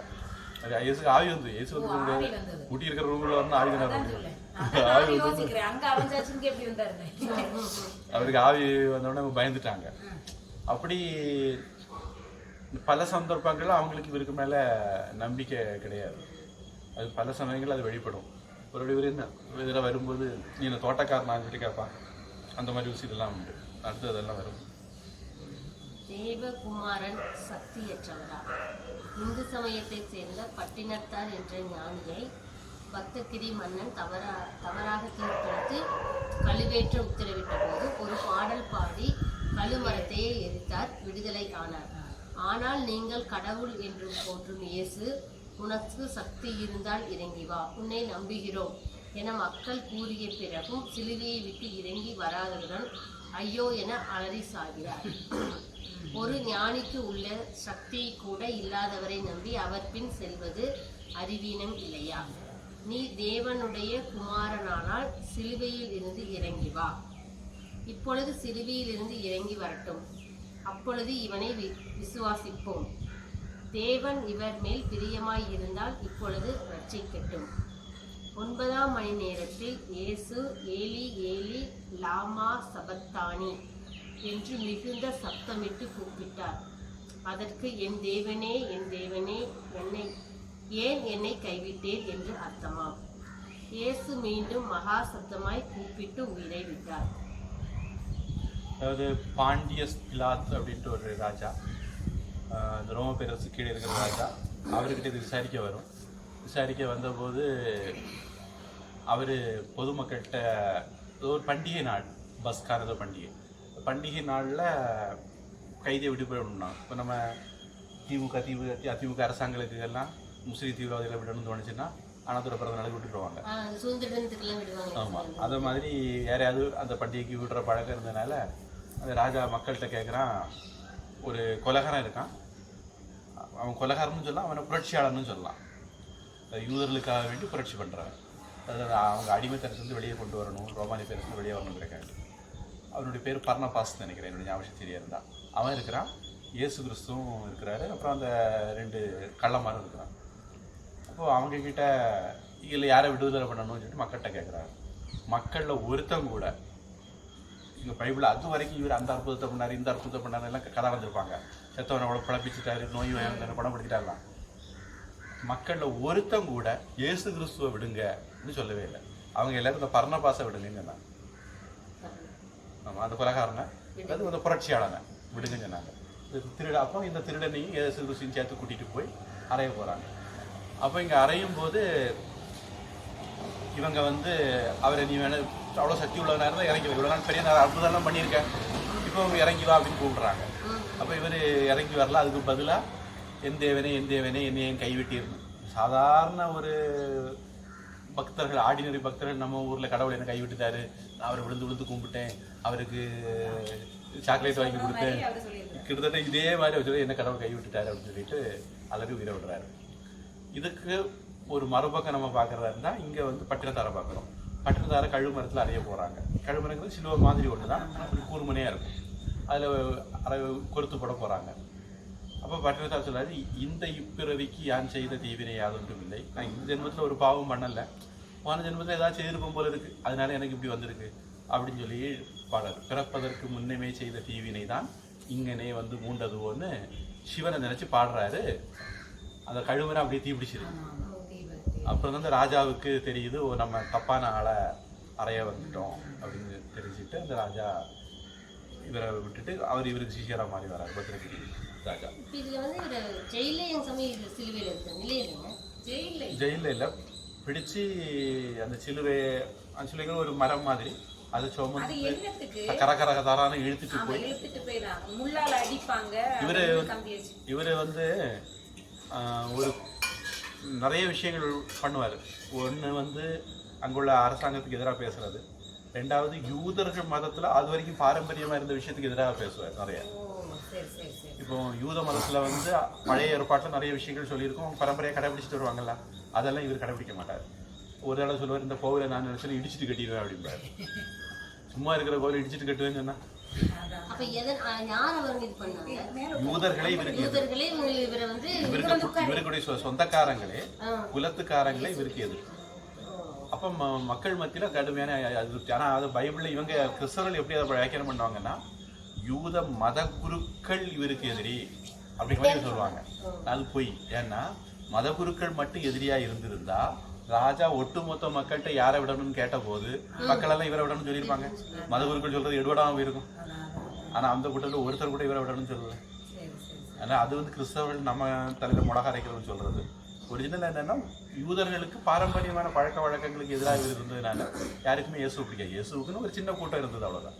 விரல் விட்டு எண்ணக்கூடிய ஒரு கூட்டம், 18 பேர் இருந்திருப்பாங்க, அவ்வளவுதான். அதனால யாருமே அவருக்கு சப்போர்ட்டுக்கு இல்லை. அதில் சிலுவையில் அரைஞ்சு அவர் இறந்து போனார். நம்முடைய கேள்வி, பட்டினத்தார் ஒரு சாதாரண பக்தர், அவர் சில கழுமரத்தை எரிச்சிட்டாரு. இயேசு கிறிஸ்து தான் கடவுள் அப்படின்னு சொல்றதா இருந்தாலும் இவங்க சொல்ற மாதிரி எடுத்துக்கிட்டாலும், இல்லை அவர் கடவுளுக்கு பையன்னு எடுத்துக்கிட்டாலும், எந்த விதத்துல பார்த்தாலும் அவர் ஏதாவது அற்புதம் பண்ணியிருக்கணும், பண்ணல, செத்து போனார். சொல்லப்போனால் செத்து போனது கூட வர சிரிச்சு செத்து இருந்தாலும் பரவாயில்ல, அலறி ஐயோ கடவுளை என்ன கை விட்டுட்டீரேன்னு விரக்தியில சாகுறாரு. இயேசு உயிர் தெழுந்தாரா?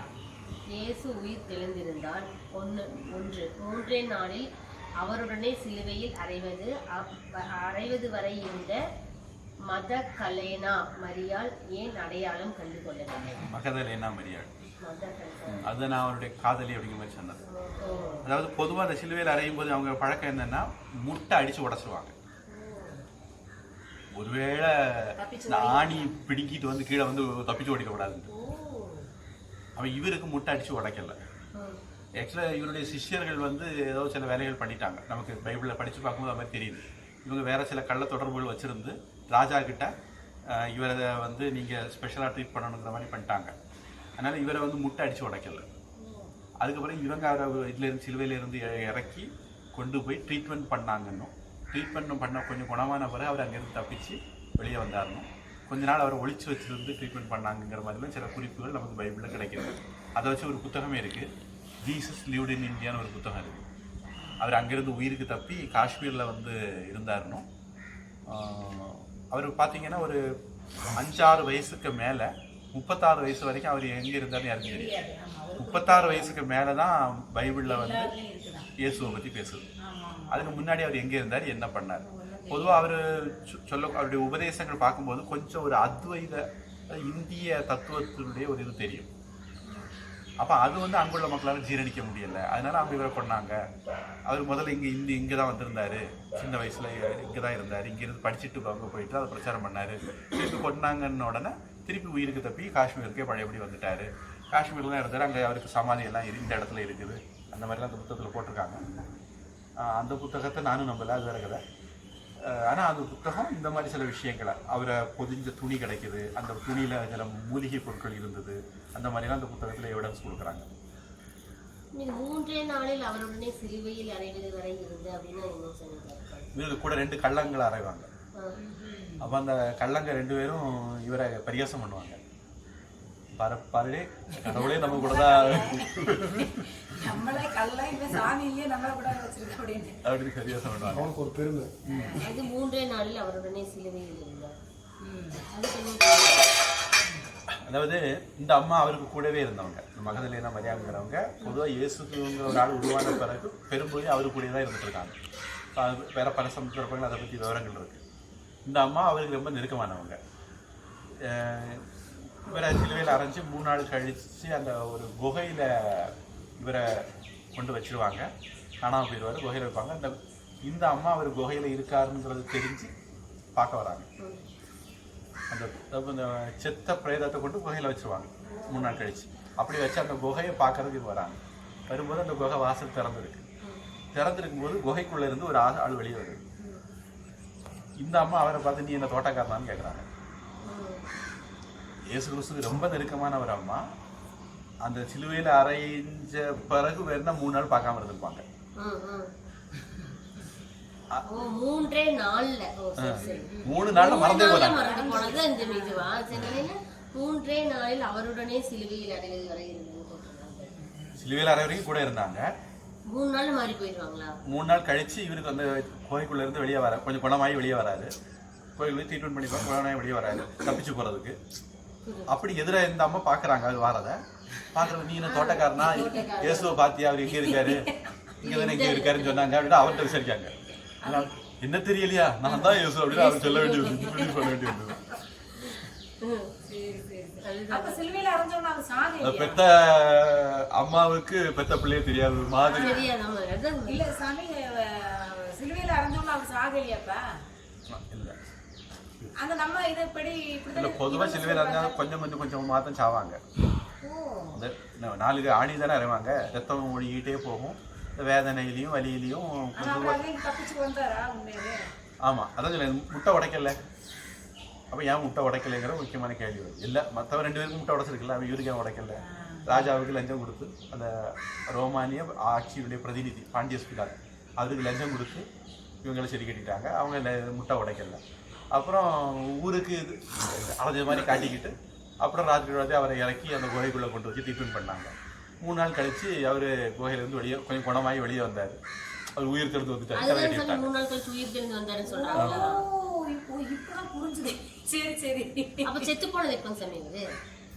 அது இந்த 40 நாள் 40 நாள் வரைக்கும் அங்கதான் உலாவிட்டு இருந்தாரு. இந்த பேய் வந்து செத்த உலாவிட்டு இருக்குல்ல, 40 நாள் அங்கங்கேயே அவருக்கு உலாவின குறிப்பிட்டிருக்கு. அதுக்கப்புறம் அவர் காணாம போனாரு. நமக்கு ஜீசஸ் லிவ்ட் இந்தியா புக் என்ன சொல்லுதுன்னா, அப்புறம் அவர் காஷ்மீருக்கு தெரியாது. சரி, ஆனா இவங்க நம்ம பைபிள் என்ன குறிப்பிட்டு அதோட அவர் இறந்துட்டாரு. 3 நாள் செத்து போனதுல 3 நாள் கழிச்சு உயிர் தெழுந்து வராரு. ஆமா, உயிர் தெழுந்தவர் அதுக்கப்புறம் என்ன நேரங்களை குறிப்பதும் பைபிள்ல இல்ல. சரி சரி சரி. எம்மாவு கிராமம் மாரியாள் அப்படிங்கிறதா? மரியா. அதான் 2 பேர் உண்டு. மகதலேனா மரியாளுங்கிறது அவருடைய காதலி அப்படின்னு கணக்கு வரும், ரொம்ப நெருக்கமான ஒரு அம்மா. மரியா இன்னொரு மரியாளுங்கிறது அவங்க நடவடி விட்டு மறந்துட்டேன், அது ஜோசப்பினுடைய மனைவி, இவருடைய அம்மா. எம்மாவு கிராமத்திற்கு சென்ற வழிபோக்கர்கள் ஏன் கண்டு கொள்ளவில்லை? 3வது, பூட்டிய வீட்டுக்குள் சென்றது எப்படி? இந்த 3 கேள்வி. இயேசு சீடர்கள் இருந்த வீட்டுக்குள்ள திடீர்னு வந்துட்டாரு. இதுலதான் நம்ம தெரியும் அவர் ஆவியா தான் வந்துருக்கணும் தெரியுது. மனுஷனா வந்திருந்தா இவங்க அடையாளம் கண்டுபிடிச்சிருப்பாங்க. இயேசு அவளை பார்த்து, ஸ்திரீயே ஏன் அழுகிறாய், யாரை தேடுகிறாய் என்றார். அதற்கு அவள், அவரை தோட்டக்காரர் என கருதி, ஐயா நீர் அவரை எடுத்துக்கொண்டு போனதுண்டானால் அவரை வைத்த இடத்தை எனக்கு சொல்லும் என்கிறார். இயேசு கல்லறை எதுன்னு காட்டுதாங்க. இரவு உணவு உண்ணும் போது அவர்கள் கண்கள் திறந்தன, அவரை அறிந்து கொண்டார்கள். உடனே அவர்களுக்கு மறைந்து போனார். யூதர்களுக்கு பயந்து பூட்டிய அறையினுள் கூடியிருந்த சீடர்கள் மத்தியில் இயேசு தோன்றினார். அவர்கள் பயந்து நடுங்கி ஒரு ஆவியை காண்கிறதாக நினைத்தார்கள். இயேசு உயிர் தெழுந்தாரா, பிசாசாக வந்தாரா? நம்ம கேள்வி. உடம்போட வந்திருந்தா அவங்க பயப்பட வேண்டியதில்லை. இந்த அம்மா அடையாளம் கண்டுபிடிச்சிருப்பாங்க, இதெல்லாம் இருக்கு. இவங்க அடையாளம் கண்டுபிடிக்கல, கூட்டுற ரூமுக்குள்ள போயிட்டாரு, அவங்களும் அடையாளம் கண்டுபிடிக்கல. அப்ப இதெல்லாம் வச்சு பார்க்கும்போது அவருக்கு ஆவி வந்திருக்கலாம். செத்த பிறகு ஆவி நடமாட்டம் தானே. உயிர் தெழுந்தது பொய். இயேசு பிறப்பதற்கு முன் உள்ளவர்கள் என்ன ஆனார்கள்? இயேசு மட்டும் வழியும் ஒளியுமாக இருக்கிறார் எனில் அதற்கு முன் உள்ளவர்கள் மோட்சமடையவில்லையா? அவர்களுக்கென வழிகாட்டி யாரும் இல்லையா? இயேசு கூறியபடி நடப்பவர்களே சொர்க்கம் செல்வார்கள் எனில் அதற்கு முன் இருந்த அனைவரும் நரகத்திற்கா சென்றார்கள்? இவங்க சொல்லுவாங்க, இங்க வந்து இயேசு நம்பணும், இயேசு கும்பிடணும், சொர்க்கத்துக்கு போக முடியும் அப்படின்னு. சரி, ஒரு பேச்சுக்கு ஒத்துக்கிட்டா. இயேசு பிறந்து 2000 வருஷம், அவர் ஒரு கிபி 50க்கு இறந்து போறாரு. அதுக்கு பிறகு தானே மக்களுக்கு இயேசுவை பற்றி தெரியும். அதுக்கப்புறம் தானே இயேசுவை கும்பிட முடியும். அப்போ அவங்க எல்லாம் தானே மோட்சத்துக்கு போக முடியும். அது சொர்க்கத்துக்கு அவங்க கணக்கில் சொர்க்கம், மோட்சம் கூட கிடையாது, சொர்க்கத்துக்கு போக முடியும். அப்போ இந்த 2000 வருஷத்துக்கு முன்னாடி எத்தனையோ லட்சக்கணக்கான வருஷங்கள் உலகம் இருந்திருக்கு, மக்கள் இருந்திருக்காங்க, யூதர்களே இருந்திருக்காங்க. அவங்களுக்கெல்லாம் சொர்க்கம் கிடைக்குமா? கிடைக்காது. அவங்களே இயேசு கும்பிட முடியாதுல்ல. இயேசு ஒரு நாள் கிடையாது கும்பிடுறதுக்கு. வருவாருன்னு தெரியாது, இருக்கவும் இல்லை, கும்பிட முடியாது. அவரை கும்பிடாதவங்களாம் அவன் எங்கே போவாங்க? அது ஒரு கேள்வி. கடவுளாக ஒரு சட்டத்திட்டம் வகுத்து சொல்லும் முன் அனைவரையும் நரகத்திற்கு அனுப்பினார் என்பது கடவுளின் கருணைக்கு இருக்கு. சரி, இயேசு பிறப்பதற்கு முன் நெறிப்படுத்தாததால் அனைவரும் சொர்க்கத்திற்கு அனுப்பினார் கர்த்தர் என வைத்துக் கொண்டால், இயேசு பிறந்த பின் அவர் கூறிய கட்டளைப்படி நடப்பவர்கள் சொர்க்கத்திற்கும் நடக்காதவர்கள் நரகத்திற்கும் அனுப்பப்படுகின்றனர் எனில், இயேசு என்றொருவர் பிறந்ததால் மக்களுக்கு நரகம் கிடைத்ததுதான் மிச்சம். இப்படி ஒருவர் பிறக்காமல் இருந்திருக்கலாமே. இயேசு பிறக்கிறதுக்கு முன்னாடி உள்ளவங்க எல்லாம் என்ன ஆவாங்கன்னு கேள்விக்கு அவங்க ஒருவேளை அது அவங்க எல்லாம் சொர்க்கத்துக்கு தான் போவாங்கன்னு சொன்னா அது அநியாயம். இல்லை அவங்க நரகத்துக்கு போவாங்கன்னா அதுவும் அநியாயம். ஏன்னா ஒருவன் அவனுடைய நல்ல கெட்ட பலனுக்கு ஏற்ற மாதிரி தான் சொர்க்கத்துக்கு நரகத்துக்கு போகணும். இப்போ இயேசுக்கு முன்னாடி உள்ளவங்களுக்கு ரெண்டு பதிலும் சொல்ல முடியாது. நீ இயேசு பிறந்த பிறகு உள்ளவங்களை எடுத்துக்கிட்டா அதில் இப்போ இயேசு நம்பினங்கள்லாம் சொர்க்கத்துக்கு போவாங்க, நம்பாதவங்களாம் நரகத்துக்கு போவாங்க அப்படின்னு சொன்னால் அதுலேயும் அநியாயம் வரும். எப்படின்னா இப்போ இயேசுவை நம்புற எல்லாருமே சொர்க்கத்துக்கு போவாங்கன்னா அயோக்கியம் சொர்க்கத்துக்கு போவாங்க. இயேசு நம்புறான் ஆனால் அவன் அயோக்கியம், அவன் போக முடியுமா? ஒரு கேள்வி. இப்போ இயேசு நம்பல ஆனால் நல்லவன், அவன் எங்கே போவான் அப்படின்னு ஒரு கேள்வி. இப்போ அடுத்து இப்போ நமக்கெல்லாம் இயேசுவை பற்றி தெரியாது. இப்போ இந்தியா, ஆஸ்திரேலியா, ஆப்பிரிக்கா இப்போ தான் வந்து அவங்க பிரச்சாரம் பண்ணாங்களே தவிர அதுக்கு முன்னாடி நமக்கு தெரியாது. அப்போ இப்போ தெரிஞ்சால் கூட நமக்கு இவ்வளோ விஷயம் பைபிளில் இருக்குன்னு நமக்கு தெரியாது. அப்போ நம்ம அறியாமையில் இருக்கிறவங்க, அப்போ நம்ம அவரை கும்பிட மாட்டோம். அப்போ நான் கும்பிடாத நம்ம எல்லாம் நரகத்துக்கு போவோம். நம்ம நல்லவங்களா இருக்கிறோம் ஆனால் அவரை பற்றி தெரியல, அதனால கும்பிடல, அப்போ நரகத்துக்கு போவோமா அப்படின்னு. அது தமாஷுக்கு சாமி சொல்லுவாங்க. நியாய தீர்ப்பு நாள்னு ஒரு நாள் அவங்களுக்கு, அதாவது இந்த கல்லறையில் இருக்கிறவங்களாம் தட்டி எழுப்பி அவங்க சொர்க்கத்துக்கு நரகத்துக்கு அனுப்புகிற நாள். அது பைபிளில் பிறகு குறிப்பு வருது. அதுக்குன்னு ஒரு நாள் இருக்கு. அந்த நாள் அப்படியெல்லாம் அது அது வரக்கூடிய அந்த இதை மனசில் வச்சு தான் அது கொண்டாடாங்கன்னு நினைக்கிறேன். அது ஒரு நாள் வரும்போது இப்படி நடக்கும். அப்போ கல்லறையிலேருந்து எல்லாரையும் எழுப்பி விட்ட உடனே கடவுள் கேட்காரு, ஏய் நீ எல்லாம் என்ன கும்பிட்டியா அப்படின்னு கேட்குறாரு. அவன் சொன்னான், இந்த இந்தியாக்காரன் வச்சுக்கிட்டுங்களேன், நம்ம ஹிந்துக்கள் வச்சுக்கேன். ஐயோ சாமி எங்களுக்கு உங்களை போய் தெரியவே தெரியாது, நாங்கள் கும்பிடவே இல்லை. சரி நீ என்ன தெரியாதனால கூட அறியாமையில செய்த தப்புகள்லாம் மன்னிக்கப்படும், நீ என்ன சொல்லிட்டு போன்னு நினைச்சுட்டுருவாரு. கிறிஸ்தவர்களை கொண்டு கேட்பாரு, நீ என்ன பண்ண, நீ ஏன் பைபிளில் சொன்னபடியெல்லாம் நடக்கல, பைபிளில் உருவத்தை கும்பிடப்படாதுன்னு சொல்லி இருக்கு. நம்ம கொஞ்சம் படிச்சவன் இப்போ நிறைய விஷயம் இருக்கு. பைபிள் சொல்ல எதையுமே கடைபிடிக்கல, மதம் மாற்றப்படாதுன்னு சொல்லி இருக்கு, எதுவும் கடைபிடிக்கல. நீ எல்லாம் நான் சொன்னபடி கடைபிடிக்கல, இல்லை நரகத்துக்கு கூட இருக்க, அதில் கிறிஸ்தவ நரகம் சொல்லும். அப்படிதான் இந்த நியாய திருப்பி நல்லா நடக்கும். கடவுளாக ஒரு சட்டத்திட்டம் வகுத்து சொல்லும் முன் அனைவரையும் நரகத்திற்கு அனுப்பினார்கள் என்பது கடவுளின் கருணைக்கு இழுக்கு. சரி, இயேசு பிறப்பதற்கு முன் படிச்சுக்கலாம். அனைவரையும் சொர்க்கத்திற்கு அனுப்பினார் கர்த்தர் என வைத்துக் கொண்டால், இயேசு பிறந்த பின் அவர் கூறிய கட்டளைப்படி நடப்பவர்கள் சொர்க்கத்திற்கும் நடக்காதவர்கள் நரகத்திற்கும் அனுப்பப்படுகிறார்கள். எனில் இயேசு என்றொருவர் பிறந்ததால் மக்களுக்கு நரகம் கிடைத்ததுதான் மிச்சம்.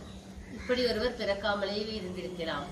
ஏனெனில் அவர் பிறப்பதற்கு முன் அனைவருக்கும் சொர்க்கம், பின் சிலர் சொர்க்கம், பலர் நரகம். இந்த பிறப்பு தேவையா? ஏன்னா கிறிஸ்தவ மதம் ஏதோ கொஞ்சம் இடத்துல தானே இருக்கு. இப்போ சீனாவில் இல்லை, ரஷ்யாவில் ஏதோ கொஞ்சம் இடம் இருக்கு, இந்தியாவில் பெரும்பகுதி இல்லை, கிட்டத்தட்ட ஆசியாவில் பெரும்பகுதி இல்லை. உலகத்தில் நிறைய மக்கள் கிறிஸ்தவ மதத்தை கடைபிடிக்கல. இதை கணக்குப்படி கூட முஸ்லீம்கள் தான் உலகத்தில் அதிகம், கிறிஸ்தவர்கள் கிடையாது. அப்போ பெரும்பான்மையான மக்கள் கடைபிடிக்கல கிறிஸ்தவத்தை. அப்போ பெரும்பான்மையான மக்கள் நரகத்துக்கு போவாங்கன்னு வருது. இப்போ இயேசுங்கிறது பிறந்ததுனால தானே ஒருவேளை அவங்க சொல்கிறபடி இயேசுவை அவங்க கும்பிட்டதுனாலே சொர்க்கத்துக்கு போயிடுவாங்கன்னா, கும்பிடாத நம்ம எல்லாம் நரகத்துக்கு போவோம். இப்போ நம்ம நரகத்துக்கு போகிறதுக்கு காரணம் யாரு? இயேசு கிறிஸ்து தான்.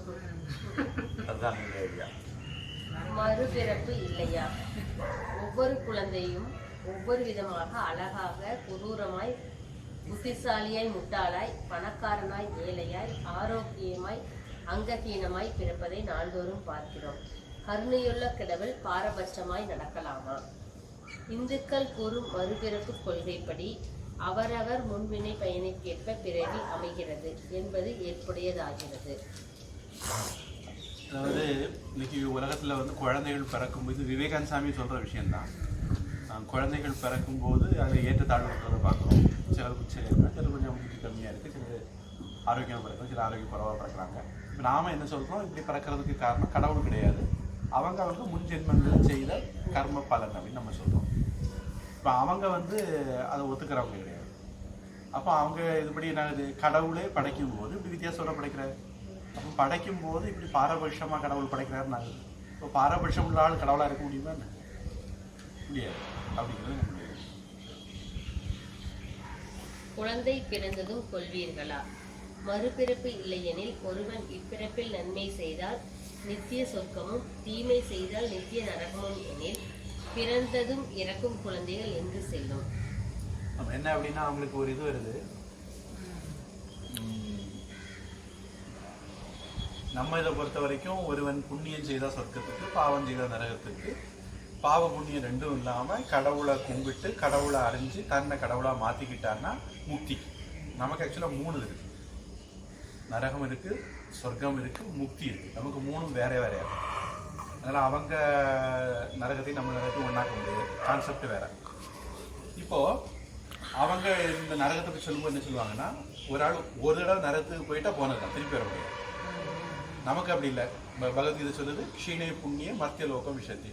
சொர்க்கத்துக்கு போகிறவங்க கூட புண்ணியம் தீர்ந்த உடனே திருப்பி பூமிக்கு வரணும், நரகத்துக்கு போகிறவன் பாவம் தீர்ந்த உடனே திருப்பி பூமிக்கு வருவான்.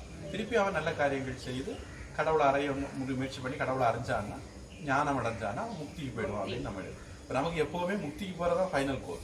இது வந்து டெம்பரவரி, நரகத்துக்கோ சொர்க்கத்துக்கோ போகிறது. அவங்களுக்கு அப்படி இல்லை. நியாய தீர்ப்பு நாளில் பெர்மனண்டாக நரகத்துக்கு அனுப்பிடுவார், பெர்மனண்டாக சொர்க்கத்துக்கு அனுப்பிடுவார். இதில் 2 விஷயம் இருக்குது. ஒன்று, பெர்மனண்டாக ஒரு நரகம் இருக்க முடியாது. லாஜிக்கலாக பெர்மனண்ட் நரகம் இருக்க முடியாது, பெர்மனண்ட் சொர்க்கம் இருக்க முடியாது. ஒரு உதாரணத்துக்கு, எப்போவுமே சந்தோஷம் அப்படின்னு ஒன்று இருக்க முடியாது. ஒருவேளை இருந்தால் அது சந்தோஷம் மட்டும் இருக்காது.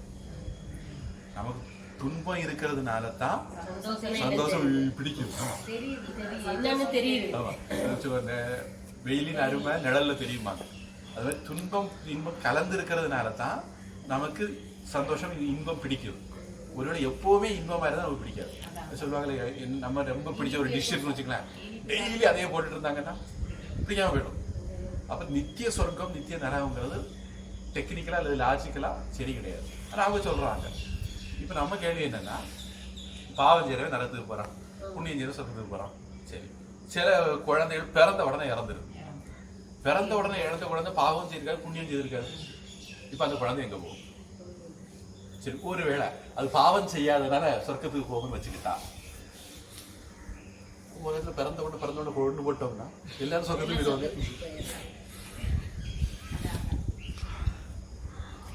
அப்ப எல்லாரும் சொர்க்கத்துக்கு போனது ஈஸியான வழி, பிறந்த உடனே கொள்றது. அப்ப கிறிஸ்தவர் என்ன பண்ணாங்க, குழந்தைகள் எல்லாம் பிறந்த உடனே கொண்டு போடுறோம். அப்ப ஈஸியா சொர்க்கத்தை அனுப்பிச்சிடலாம். கஷ்டப்பட்டு பிறந்து இயேசுவை கும்பிட்டு உலகத்து பிரச்சனைகளுக்குள்ள எல்லாம் தாண்டி இயேசுவை கும்பிட்டு எவ்வளவு கஷ்டப்படணும். பிறந்தோட கொண்டு போட்டு சொர்க்கத்துக்கு போயிடும். எனில் மறுபிறப்பு நம்பிக்கை இல்லாத நீங்கள் குழந்தை பிறந்ததும் அதை கொள்வதுதானே நல்லது. ஏனெனில் அது ஒரு தீமையும் செய்யாததால் நித்திய சொர்க்கத்திற்கு செல்லும். அதை நித்திய சொர்க்கத்திற்கு அனுப்பிய புண்ணியத்தால் நீங்களும் நித்திய சொர்க்கம் செல்லலாம். அதை செய்வீர்களா? கடவுள் சக்தியற்றவரா? கடவுள் ஒரே உருவில் தான் வருவார், மற்ற வடிவில் வணங்குவது தவறு என கூறுகிறீர்களே. கடவுள் மக்களிடம் கருணை உடையவரானால் அவர்கள் எவ்வடிவில் வழிபட்டாலும் அந்த வடிவில் வந்து காட்சியளிப்பதுதானே முறை. அவ்வாறு வரமாட்டார் எனில் அவர் கருணையற்றவர் என ஆகும். அவர் கருணை உள்ளவர், ஆனால் மற்ற உருவில் வரமாட்டார் எனில் அவ்வாறு வர சக்தியற்றவர் என ஆகும். இப்போ கடவுள் வந்து நாம எப்படி அவரை நினைக்கிறோமோ அப்படி வரணும். இந்த கேரளாவில் ஒரு கதை இருக்கு. ஒருத்தர் சாமி கும்பிட போனாரு. அங்கோட பூஜாரிகிட்ட கடவுளை எப்படி தியானம் பண்ணுறோன்னு கேட்டார். அந்த பூஜாரி கொஞ்சம் திமிரு பிடிச்ச ஆள். அது எருமை மாடு மாதிரி கும்பிடு அப்படின்னாரு. இந்த ஆள் எருமை மாடு கடவுளை கும்பிட ஆரம்பிச்சாரு. அப்புறம் கோவில் திருவிழா உற்சவரை வெளியே எடுத்துகிட்டு வரணும். இந்த கோவில் விக்கிரகம் வந்து வெளியே வரல. வழக்கமாக வரக்கூடிய அந்த உற்சவரை வெளியே வரல. அப்போ இந்த கூட்டத்தில் உள்ளவங்க எல்லாம் இது என்னன்னு பார்த்துட்டு இருக்காங்க. இந்த ஆள் கூட்டத்துக்கு என்ன ஆள், அது அந்த வலது கொம்பு லேசை இடுக்கி லேசை அப்படி சரிச்சு எடுங்க வந்துடும் அப்படிங்கிறாரு. அப்போ இவங்களுக்கு எப்படியாவது விக்கிரகம் வெளியே வரணும். யாரும் சொன்னாலும் எத்த திண்டாலும் பித்தம் தெளிஞ்சு விட்டு எப்படி சரிச்சு எடுத்தாங்க வெளியே வந்துச்சு. இந்த ஆளு அவர்கிட்ட வந்து எருமை மாடுன்னு சொன்னால கடவுள் அவருக்காக வேண்டி எருமை மாட்டா உட்கார்ந்துருக்காரு. இவருடைய பக்தியுடைய பெருமையை காட்டுறதுக்காக. அப்போ நாம என்ன நினைச்சு கடவுளை கும்பிடுறோமோ அந்த வடிவத்தில் கடவுள் நமக்கு அருள் புரியணும். தான் கடவுளாக இருக்க முடியும். ஒருவேளை வரலைன்னா அப்போ என்ன அர்த்தம், அவருக்கு அந்த சக்தி இல்லைன்னு அர்த்தம். ஒரு தங்கம் எத்தனையோ விதமாக உருவத்தை மாற்றிக்கிறது, களிமண் எத்தனையோ விதமாக உருவத்தை மாற்றிக்கிறது. ஒரு கடவுளால் ஒரு ராமரா கிருஷ்ணரா காளியம்மையா வெள்ள மடனா கருப்பண்ணசாமியா வர முடியாதா என்ன? வர முடியாது. அவர் எப்படி கடவுள்னு சொல்றது? கடவுள்னா அவர் சர்வ சக்தி உள்ளவராக இருக்கணும் அப்படிங்கிற மாதிரி. கடவுளுக்கு ஒரே பெயர் தானா? இவ்வுலகில் எந்த பொருளுக்கும் குறிப்பிட்ட பெயர் கிடையாது.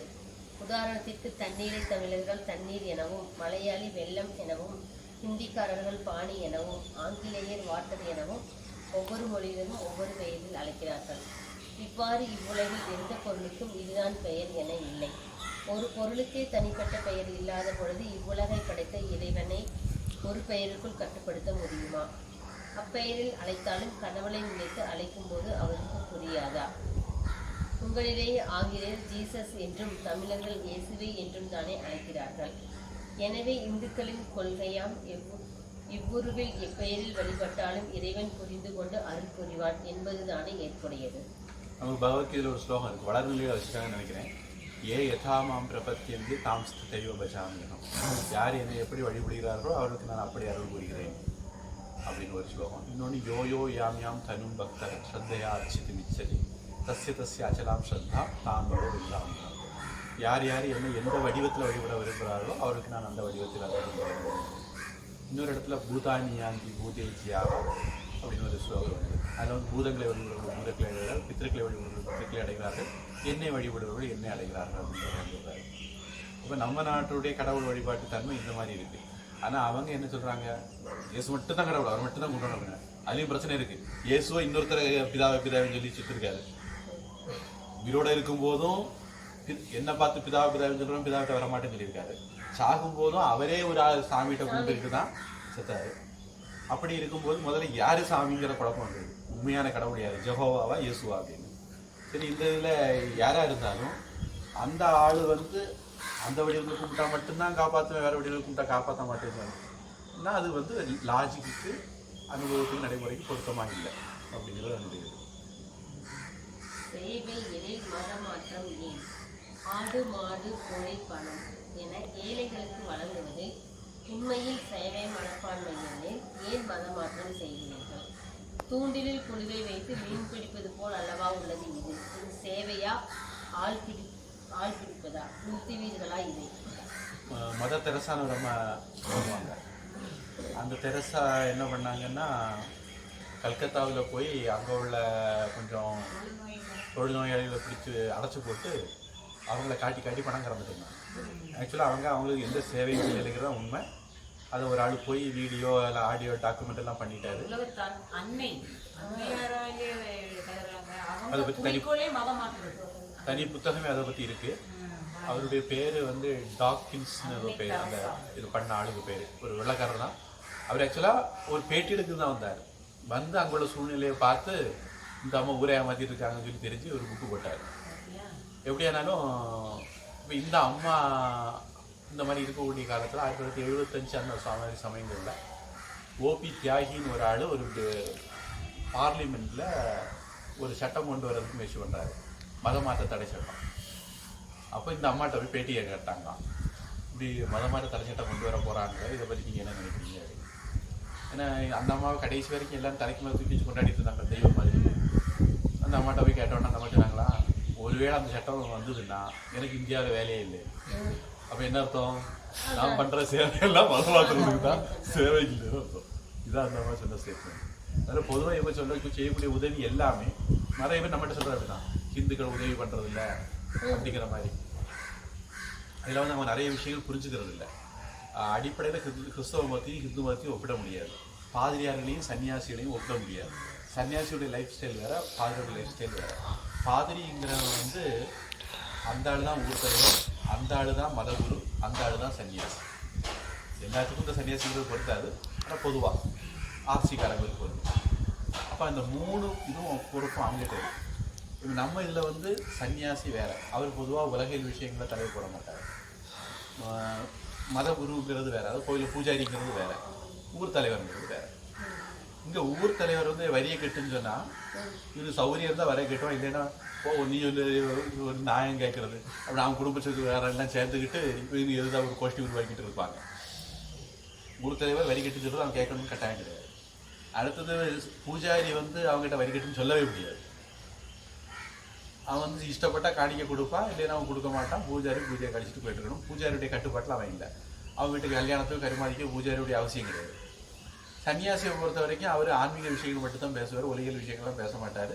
அதுவும் இவன் இஷ்டம் இருந்தால் போய்கிடலாம், இவன் போகலைன்னா அவருக்கு கண்டுக்க போகிறதில்ல, அவரை இவன் கண்டுக்க போகிறதில்ல. இது நம்ம ஹிந்து மதத்திட்ட நிலைமை. அவங்களுக்கு அப்படி இல்லை. இங்கே பாதிரியார்கிட்ட ஒழுங்காக அவர் சர்ச்சுக்கு வர சொல்லும் போதெல்லாம் போகணும், போகலைன்னா அவர் உங்களுக்கு ஃபைன் போடுவார், நீங்கள் ஃபைன் கட்டணும், அவருக்கு எக்ஸ்ட்ரா வருமானம். அதுக்கப்புறம் நீங்கள் போனால் அப்பவும் நீங்கள் கப்பம் கட்டணும். உங்கள் வீட்டு கல்யாணம், சடங்கு, பால் காய்ப்பு எல்லாத்துக்கும் அவருக்கு கப்பம் கட்டணும். அப்புறம் தசம பாகங்கள் உங்கள் வருமானத்தில் 10ல் 1 பங்கு கொடுக்கணும். மாத வருமானத்தில் மாதந்தோறும் கப்பம் கட்டணும். அதுக்கப்புறம் நீங்கள் இதெல்லாம் செய்யலைன்னா உங்கள் வீட்டோட நல்லது கெட்டது அவர் வர மாட்டார். எனக்கு தெரிஞ்சு அந்த விழா எலும்புல இருந்து அது கதை சொன்ன அந்த வாத்தியார பிறகு ஒரு தடவை பார்த்தேன்னா, சன்னியாசெல்லாம் எடுத்த பிறகு நினைக்கிறேன் பார்த்தபோது சொன்னாரு, பிள்ளைகளுக்கெல்லாம் கல்யாணம் ஆகிட்டான்னு கேட்டேன். இல்லை, பாதிரியாருக்கு டேட்டு கிடைக்கல அப்படின்னு. அதே ரொம்ப பிஸி. பாதிரியார் டேட்டு கொடுத்தா தான் பிள்ளைக்கு கல்யாணம் பண்ண முடியும்.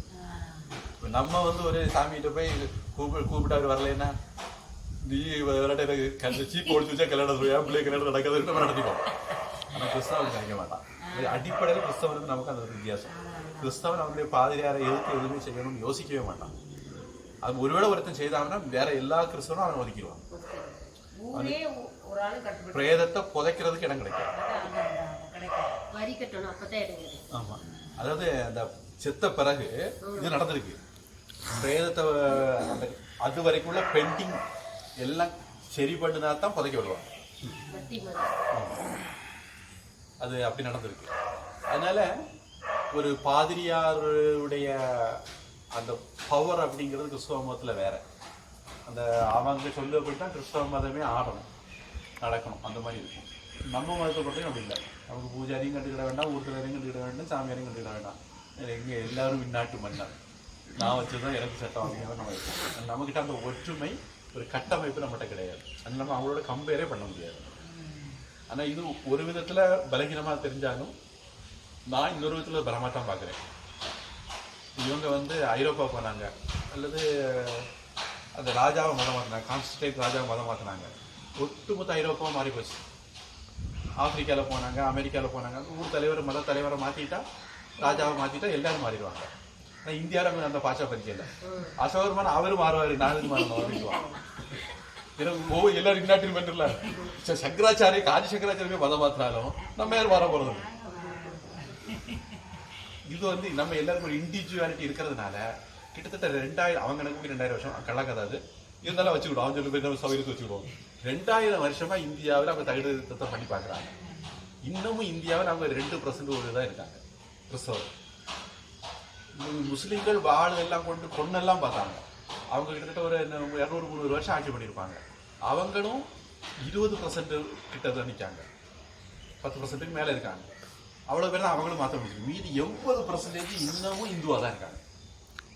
அவங்களுடைய இவ்வளோ பணபலம், அதிகார பலம், இது எல்லாம் தாண்டியும் உலகம் முழுக்க அவங்களுடைய பாச்சா பறிச்சது.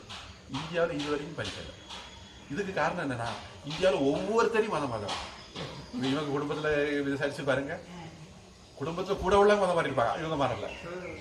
மோகன் சி லாசரஸ் அவரு மதம் மாறி இருக்காரு, அவரு குடும்பத்தில் வேற யாரும் மதம் மாறல.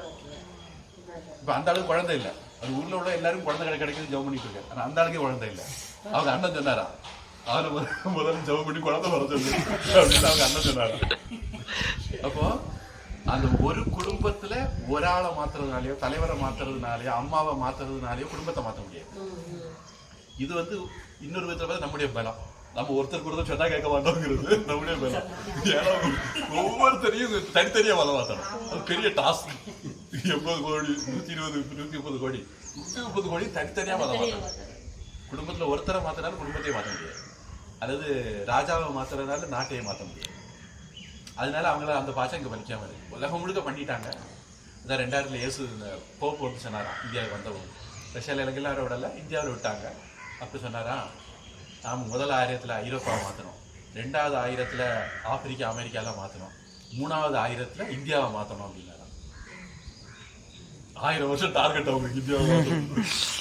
கோடிக்கணக்கில் பணத்தை எல்லாம் கொண்டு இறக்கத்தான் செய்யறாங்க. எவ்வளோ பள்ளிக்கூடம் வச்சிருக்காங்க, ஆஸ்பத்திரி வச்சிருக்காங்க. பொதுவாக சேவைனாலே கிறிஸ்தவ தான் செய்யறாங்க. நம்ம மனசெல்லாம் மாற்றியாச்சு. பள்ளிக்கூட பாடங்கள் எல்லாம் இவ்வளவு மாற்றியாச்சு. இவ்வளவு